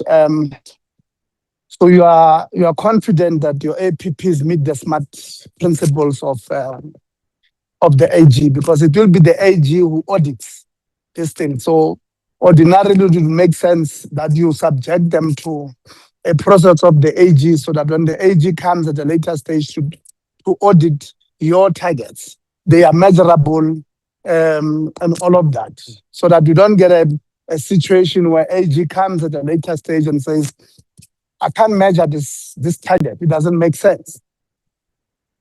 So you are saying, even though you did not subject it to the AG, you are satisfied with the internal audit that we should be able to get those positive vibes. Actually, Chair, through you, I think what Honorable Letsie is raising, perhaps let's not respond it, because I think it's a very sound advice. That over and above the fact that we have met the minimum requirement, in light of what he has said, and in order to strengthen a positive outcome, because it is the AG ultimately who's going to be auditing us and give an audit opinion, we can then explore that option of submitting this APP to him and to them and advise accordingly if there are any limitations, and they are not only raised at the end. And once those are raised, we'll then find a way of bringing them into a process and ensure that at the end of the day, the product that we'll be implementing throughout the year, it also passed the muster of the AG. And thanks for that, Honorable Lucy. Okay, no, thank you very much, Acting CEO. I would have, the reason why I'm asking this is because in the earlier meeting, I can't remember whether it was on your presentation or it was something that was said in response to a question by a member. You had indicated there was a target that you failed to meet because it was dependent on public works to help you. Now, if it's the reason why I'm asking this is because we might find that we still have those. So you have a target that you want to achieve, you have put there as a plan, but you have absolutely no control over it. So if you have such plans, it means they do not meet the SMART principle. They do not pass that muster of the SMART principle because you can only put a plan as an achievement if you have a control over it. But if you don't have control over it, like what you are saying now that public works must fund you, or whether on the bedroom, whatever the case may be, those targets might not be a target of public works. And therefore, if they are not, they will not prioritize them. And they are likely not to, because they are going through the same process now as we speak themselves. They're likely not going to put any money or any value into those things that do not form part of their own targets. And therefore, you are likely going to miss this target of having the Robben Island Museum having these batteries that you are talking about, because you are relying on somebody else who has plans of their own. So that's where the question really was coming from. So when we do APPs, we say this is our strategic plan for that we've adopted from now until 2029. We can achieve them if we break them up maybe in these 3 years. This is medium term. This is what we are going to do to make sure that by the end of 2029 financial year, we're able to produce evidence that out of the 300 or so targets that we've set them ourselves in a medium-term plan, we have achieved 300. And in order to do so, those plans must be in control. You must be in control of achieving those plans. Now, if one of your plans, for an example, is to have a University of Cape Town teaching people about the history of Robben Island, it's out of your control. You can't say, I'm going to achieve it by this time, because it will depend on a number of processes that UCT must go through in making sure that they put that on their curriculum. They must take it to CHE. CHE has got also their own plans. It comes back, it goes to the Senate, whatever the case may be. So when you make plans, the SMART principle is that it must be something that you yourself, you'll be able to achieve. And I'm worried that if it has not went through the AG, we might be having the same problem. We might be having the same problem of having targets that are simply out of our control. So the advice for me, Chairperson, in conclusion would be, let the entity subject it there. We do have a process where the midterm review, where they can review their own APPs. Obviously, there's a process, it's around September. They then put those changes on the midterm review based on what they would have seen or the conversation they would have had with the AG. Thank you very much, Chair. Thank you very much, Honorable Litsie. Honorable Khabo. No, thank you very much, Chair. And let me also join the... I think the chairperson she is now back. Chairperson, do you want to take over? No, I raised my hand to ask a question, Chair. You will come after Honorable Khabo. Thank you very much. Thank you. No, thank you very much, Chairperson. Maybe firstly we must agree with the Honorable Litsie in terms of aligning our targets with the SMART principle. Because from time to time we'll then be unable to achieve any of those targets because of some of those issues are going beyond our areas of control and jurisdiction. I think that one we should take that into consideration. Also support the view that we need to make sure that we align our views in relation to what the Auditor General has said. And probably from the side of the administration, one would request, as much as the question was whether these issues has been presented before the AG, I would want to check with you from your financial point of view, financial management point of view. How have you managed to implement the post-audit action plan? And how far are you with its implementation in relation to the issues that has been raised by the Auditor General? Specifically relating to the issue of, like we've given an indication of the ticket sales. How are we intending to resolve that matter? That would be my first question, Chairperson.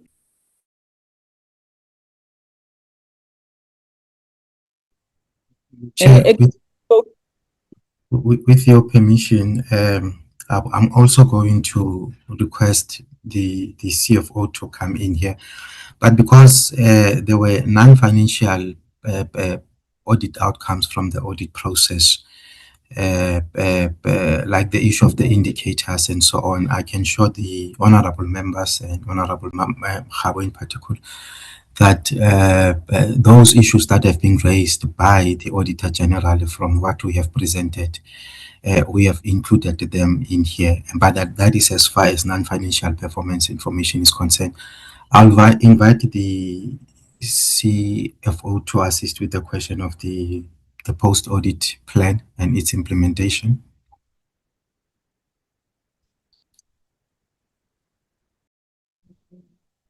Thank you, CEO. In terms of the implementation of the corrective plan to ensure that we address the audit findings, the AG had issued 44 audit findings. And in terms of our plan to address the audit findings, I think I don't have the exact figure now, but we have managed to address 70% of those findings, and that is mainly the findings that were directly related to the financial statements. We have prepared those corrections and they will be subjected to audit now in this audit cycle when the Auditor General is looking into the opening balances as well as the issue of how we then address those findings that related to the financial statements. The other findings that related to supply chain management, we have addressed those findings by subjecting our entire supply chain management process to an audit during the year.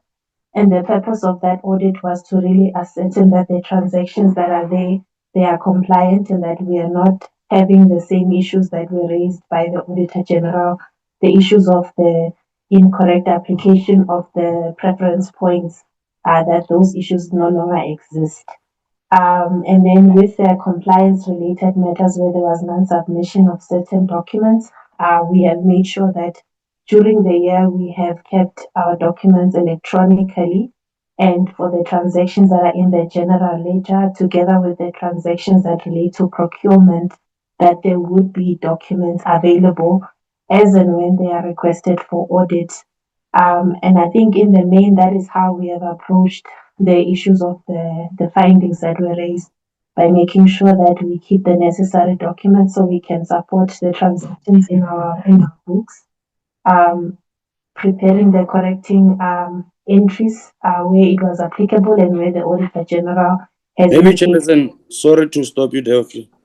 Maybe we must agree that this post-audit action plan must be shared with us.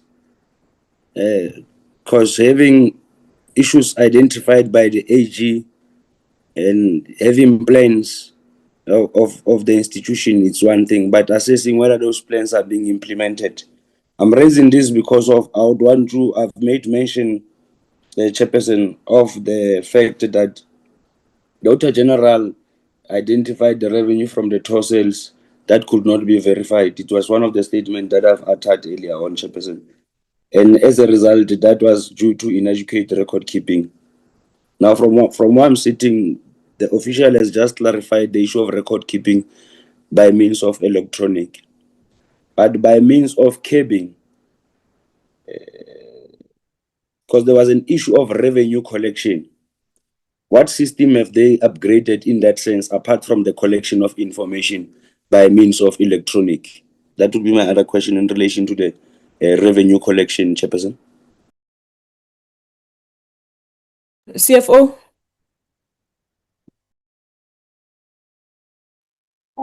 Thank you, Chairperson. What we have implemented in this current financial year in relation to the revenue that is in the general ledger, we implemented a process of monthly reconciliations between our general ledger and also the reports that we are receiving from the plankton system, which is what we use then to record the revenue. And that has been a process that we have implemented. However, there is still the greater risk of the actual system itself, in that we didn't quite gain the assurance that it is giving us valid, complete, and accurate reports. And with that, we had most recently actually drafted a terms of reference whereby we were going to commission an in-depth investigation into the system itself in order to ensure that all the gaps are covered from that angle, and we would be able to determine where exactly the gaps were. But that investigation has not started because we concluded the terms of reference as of last week. That is the feedback I can give in that regard, Chairperson. Chair, just sorry, Honorable Member. Oh no, I was saying, and this is information we must volunteer to the committee. Part of the reason as to why, Honorable Member, we actually got into the decision of maybe I should even use the word doing a forensic investigation between that system, our system of ticketing. It's because we have seen some strange pattern. You would expect that when the reports that we are receiving in terms of the visitor numbers showing an increase, that there must be a direct correlation between the increase of numbers and the increase of the revenue collected. But unfortunately, that the whole process does not follow that pattern. And in itself, of course, it raises an alarm. Yes, we appreciate that our costs, our inputs may have increased and so on, but the extent of a variance is quite worrying. So it's one of the things that we have actually discussed and have led to what the CFO has presented in terms of conducting a full investigation. There are a lot of weaknesses besides the issue of the revenue collection, the reliability of the system, the operators in Robben Island have been complaining and so on. So we are also looking at a whole range of those specific issues. And yes, we agree, Honorable Khabo, that the audit plan will be provided. But I think also from now and then, we should also be given an update on how far this matter is. Thanks. No, thank you very much. I would like to check also from your good selves while we are still on the issues of finances and systems. The Auditor General has confirmed that you have failed to disclose your irregular expenditure in your financial statements, as it has been dictated by the Public Finance Management Act, Section 55, subsection 2B, and subsection 2B and I of the PFMA. I want to check with you, what was the overall total or quantum of the irregular expenditure that was identified? CFO, are you able to assist with that question directly? Thank you, CEO. The two transactions that I can recall from the top of my head is one for 1.3 million and the other transactions relate to the incorrect allocation of the specific points, which is around 600,000. If I may check, why couldn't you disclose those irregular expenditure?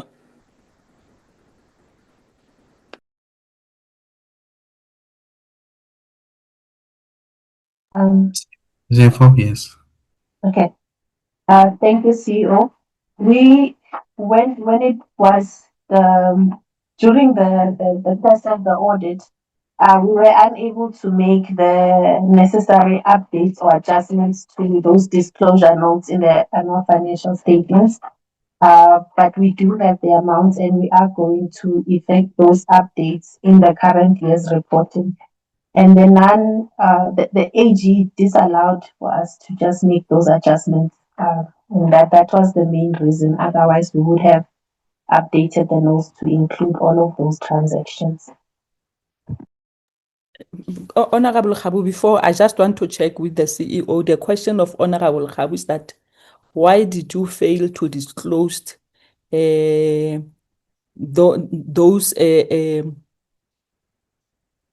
what we call it Irregular expenditure. Yes, why did you fail to disclose it?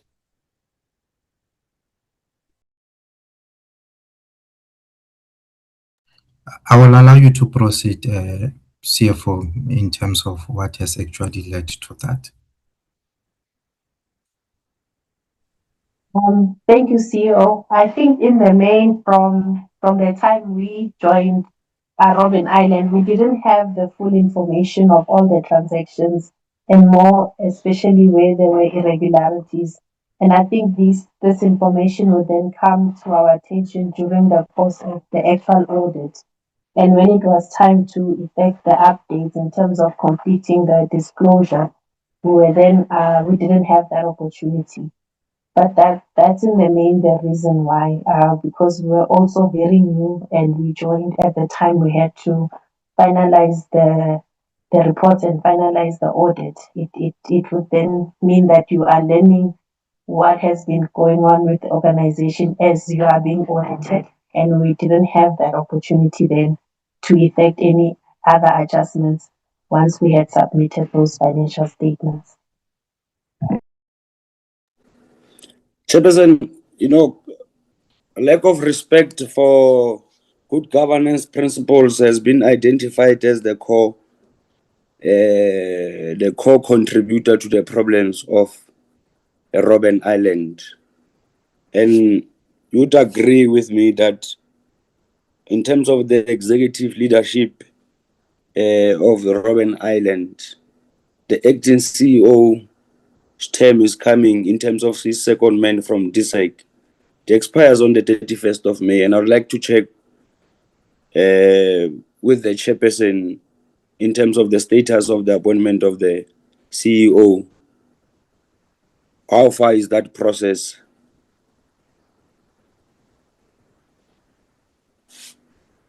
Chair of the board. Thank you. The honorable member, the process is penultimate, the last but conclusion, and that is with state security vetting that is done now. That's the last process. This process was not done before, and we included in our selection criteria. And each of the candidates who applied for the position also knows that. So we're waiting SSA to conclude this, which we anticipate early in this coming month. And that's why the extension of the ICEO's contract to the end of next month was concluded as well. Thank you. Do you have temporary measures in place to avoid vacuum in an event that the state security is unable to adhere to your timeframes? Yes, we will beg the DSEC to extend the ICEO's contract till that date. Thank you.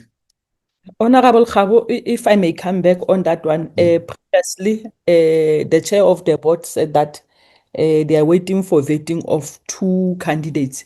I just want to check with the chair of the board. How many candidates did they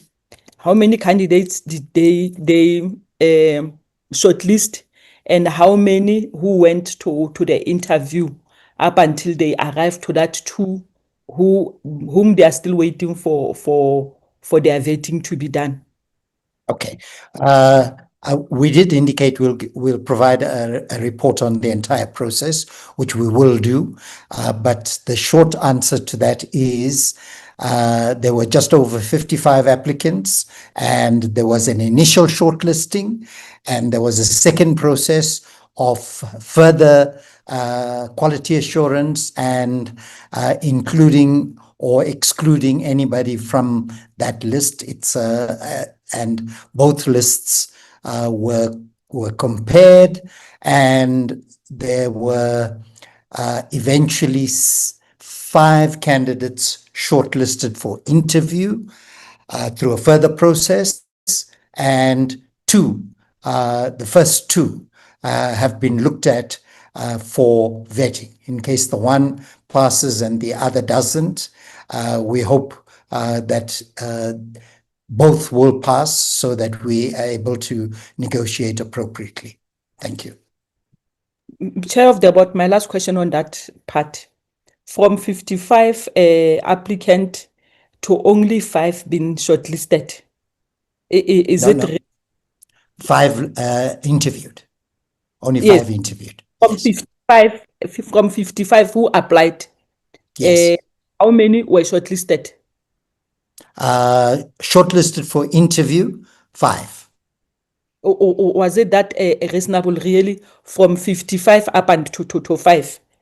Yes, we're able to fully justify that shortlisting, and that's why we said we will provide you with a written report on the process.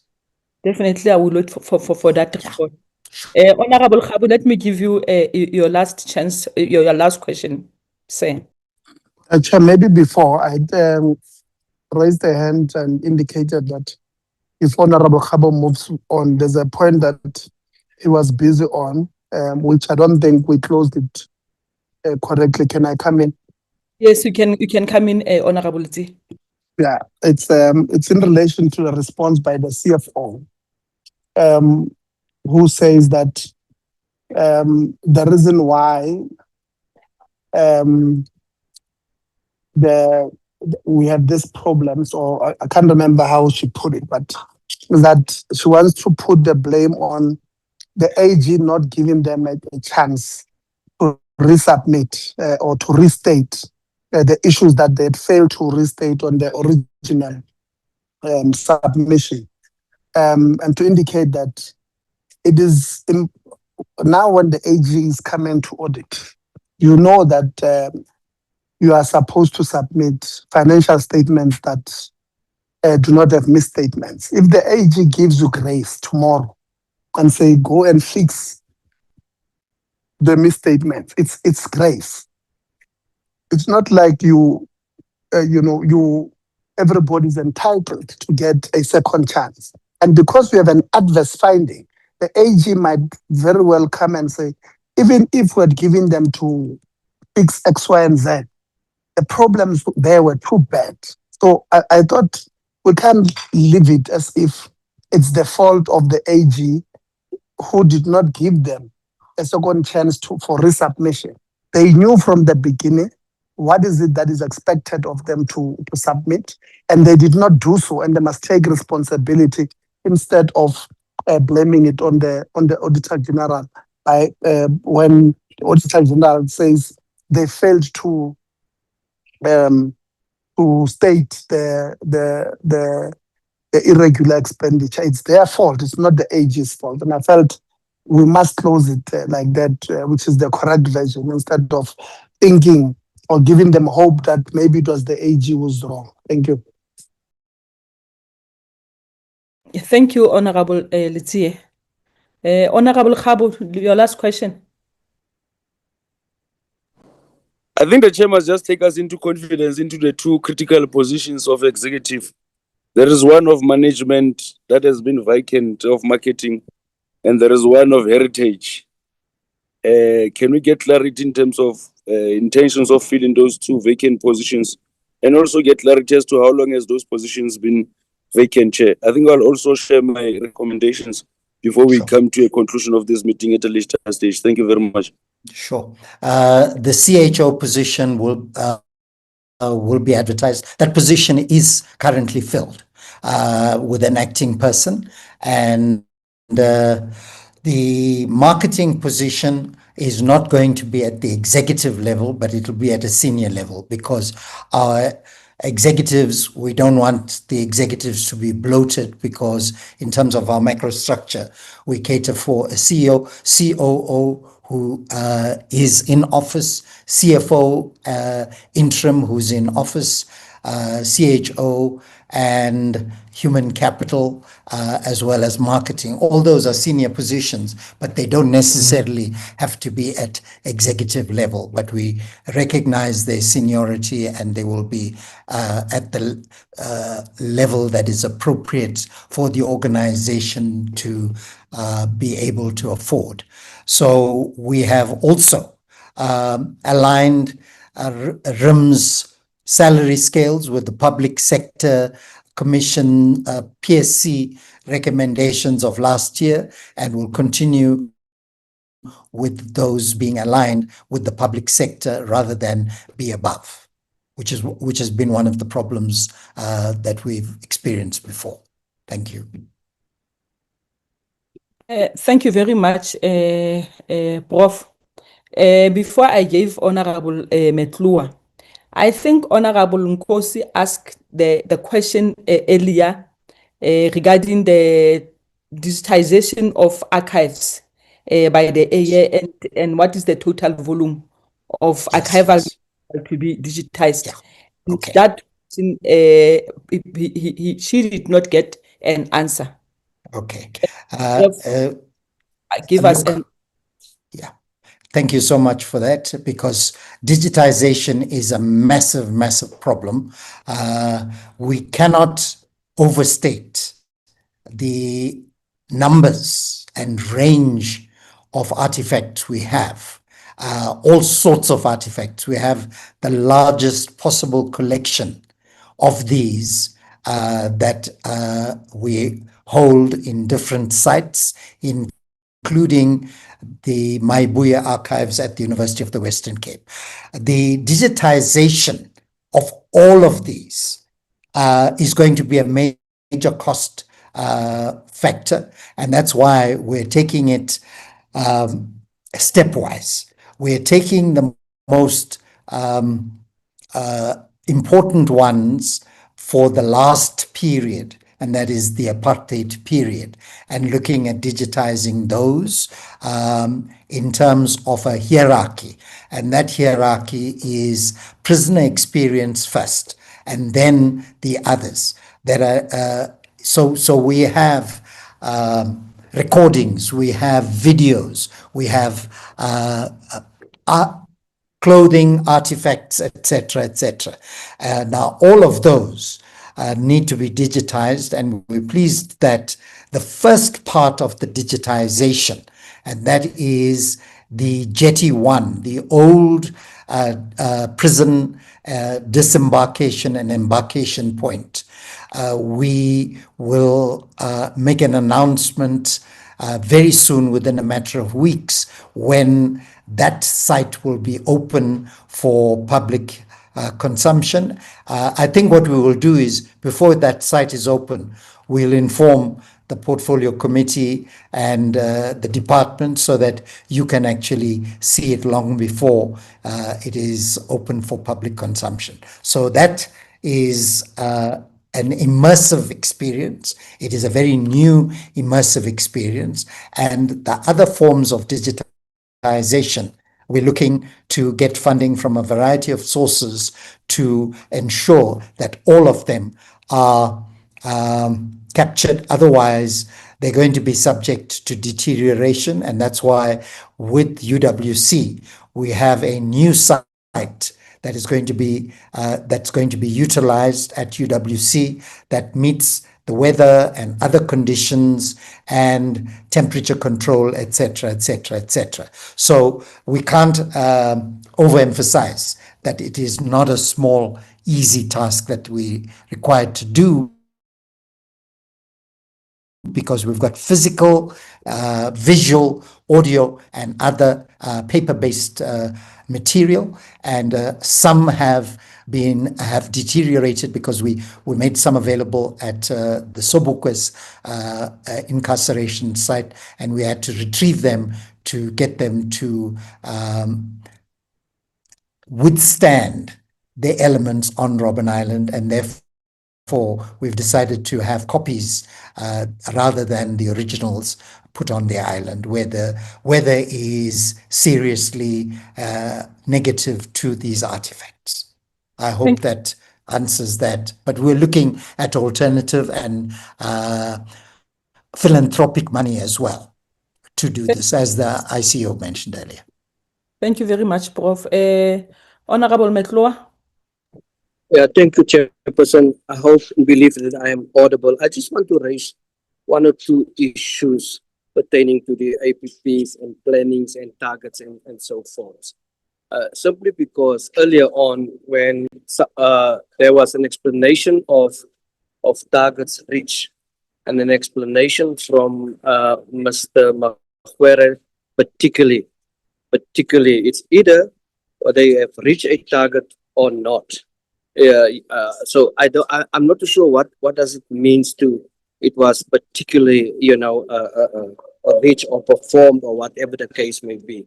And then also in terms of what Honorable Litsia and Honorable Sabo has elaborated on is the issue on sometimes you'll find that entities bite too big when it comes to some of these targets that then they can't reach it, and sometimes too small just to reach that particular targets. I'm not too sure whether it's too late and as to whether they will be able to revise some of these things, because you'll find that is a particular problem when entities come back to the portfolio committee and report that that has been reached and that has not been reached, and it is because of simply poor planning.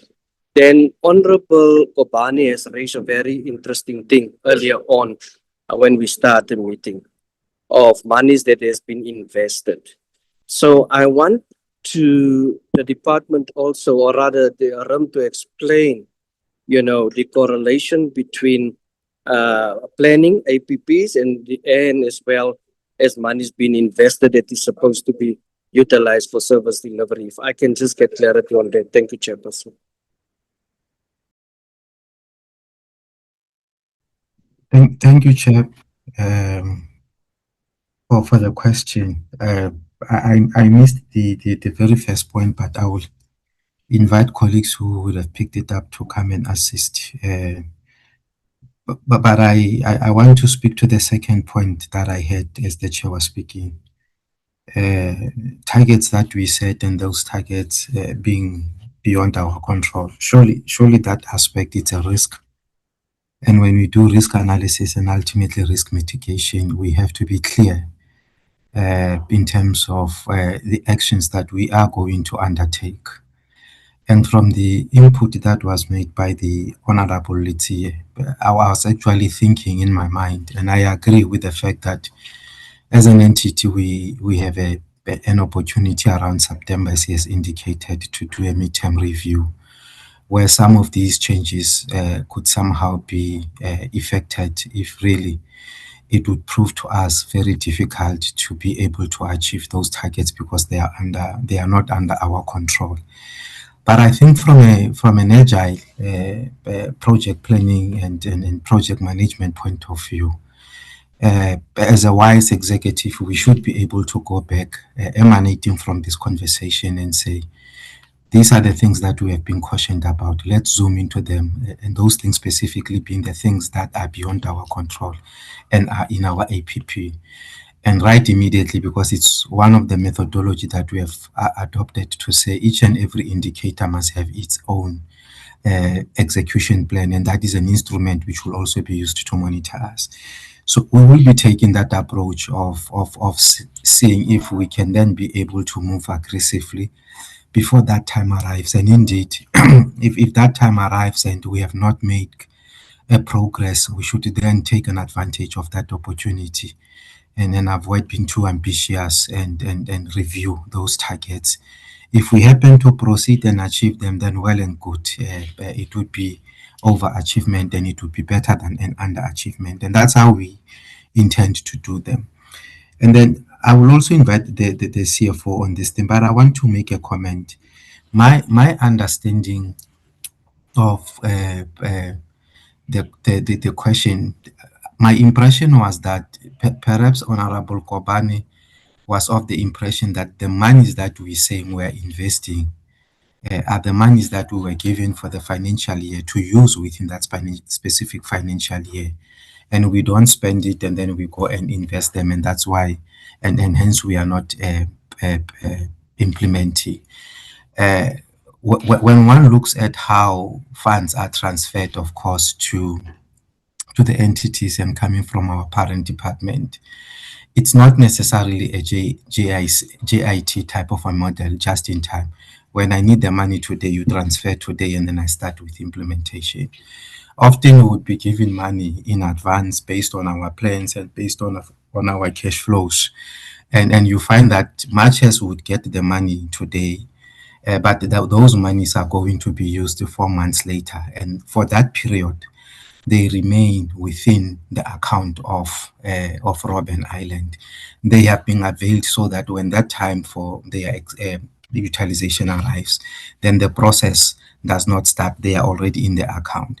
So I think when the CFO spoke about the investment, because myself, when she spoke about that, I asked that question, and that is the explanation that I got to say, no, it is for that period, and as and when we needed that money, we are able to come, we are able to go and then get it from the bank. But further to that, she said there is a specific regulation from Treasury that requires departments and entities to be actually investing this money in a specific account, and I think it's connected to the Reserve Bank. She will explain it better. And whenever, and I assume that maybe we may be earning better interest from there. And then at the time we needed that money within a financial year, we are then able to go back and access it and use it for the project. Yeah, the problem, of course, it's when we sit with money, do not spend it, and then we keep in the bank to accumulate interest and we don't deliver service. But that explanation of the CEO was speaking within the context of the financial year, allocations as we receive them and the time at which we start to spend them within the financial year. But CFO, you can add, and don't be shy to correct me where I've misled the members, please. But I gave that explanation based on what I was told as well in that regard. Thank you, Chair. Thank you, CEO. You've adequately covered the points. Thank you so much.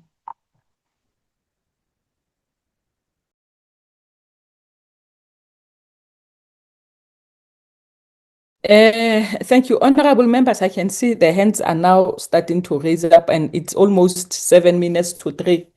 We're supposed to conclude our meeting at 3 o'clock. Honorable Mteto, I will give you 2 minutes so that I can be able to. Honorable Khabu requested that he wants to put through the recommendations before we close the meeting. Let me give you your 2 minutes, Honorable Mteto. Thank you, Chair. Mine is I want to commend the acting CEO. The acting CEO, if many people could adapt or adopt his spirit, the humility of accepting where he has made a mistake, where he doesn't know, he accepts he doesn't know, I think we can go far The problem that we have with others is the arrogance and posing as if they know. Nobody knows it all. And we are here to help to change and make it better. Now others, they just respond out of arrogance, out of, pride that, they act as if they know it. They know it when they don't. And I want to commend the spirit of the acting CEO. Continue doing that work. You will go far, my brother. Thank you. Thank you very much, Honorable Mthethwa. I think it was a comment. I see now the hand of Honorable Metlua. Honorable Metlua, 1 minute, sir. Yeah, thank you. It's good, Chairperson, that you now feel how I feel if I chairing. I want to ask one question. Whether the department will have enough budget to cover the legal disputes that they are currently dealing with. Thank you, Chair. Thank you, Honorable Metlua. Dr. Kumalo, I think this question goes straight to you on behalf of the department. Oh, Chair, I was hoping not. When Chairperson says we will be able to cover all the legal costs that we are faced with, it's difficult to say and give one straightforward response because if the Chairperson is making the question in reference to what we are talking about here and what was recommended by members around the investigation, we would take that as a recommendation and look at how it gets implemented. But I can't, Chairperson, give one answer on whether I would be able to afford. I thought maybe the question was for the RIM, but on our side, most definitely we have to look at how and what, Chairperson. I'm the chairperson, Dr. Kumalo. He's Honorable Metlua up until after. Hey, sorry, Chair. My apologies. Thank you. Honorable Khabo, Honorable Mthethwa, are you okay? Because I still see your hand. No, thank you. I'm fine. Legacy. Thank you. Honorable Khabo, you said I must give you a time before we close for you to pass through the recommendation. It's No, now thank that you very much, Chairperson. Look, I must fully agree with the sentiments uttered by Honorable Mthethwa in relation to the posture of the chairperson of the board. It's highly recommended and appreciated. Going straight to the issues of the APP, Chair, I believe that they are well structured and coherent, but just few issues that we have indicated on and around areas that goes beyond their area of jurisdiction. But the other issue, Chairperson, my worry is that the internal capacity of the institution run a risk of undermining all of these good plans and systems that have been put in place as part of the restructuring of the institution that we have seen the current board, including the CEO, leading the process very good. So it is my firm belief that on issues of governance as part of intervention, the department must be able to develop a plan in terms of the worst case scenario. What will then happen if the state security is unable to finalize the vetting process? Will they then second another official, or will they then extend the sitting or the current term of the acting CEO? We should be having that backup plan. But second to that, Chairperson, failure for us to finalize this conclusion or the appointment of the two officers of Chief of Marketing and Chief Heritage on its own undermines the capacity of the institution on its, speaks to the capacity of the institution on its capability in fulfilling all of these good plans that they are presenting before us, Chairperson. And I must raise it out clearly that what we're expecting from the entity for the 26-27 APP audit target, it should be clear, Chairperson, that we would want a clean audit from the institution. And with all the restructuring that has been presented and the systems that the CFO has presented in terms of curbing all this mismanagement, and the internal control challenges that has been identified by the Auditor General, I strongly believe that we should be able to have a clean audit from the entity.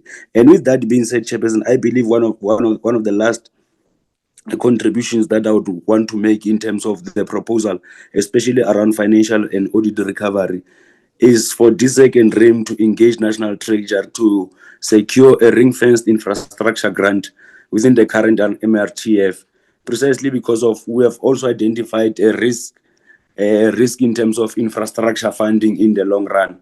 It is quite important for us also to speak to the systems that must be in place for us to assess as to whether are we increasing in terms of tourists coming in or are we decreasing, so that it can also speak to the funding model of DSEC moving forward, specifically on the issue of RIMS. With that being said, Chairperson, others I'll submit them in writing. Thank you very much.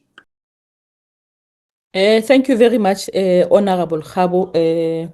Before I close the meeting, I just want to request one thing from RIM. I think you have one ferry that is still standing at Robben Island, and I believe that ferry it's owned by RIM.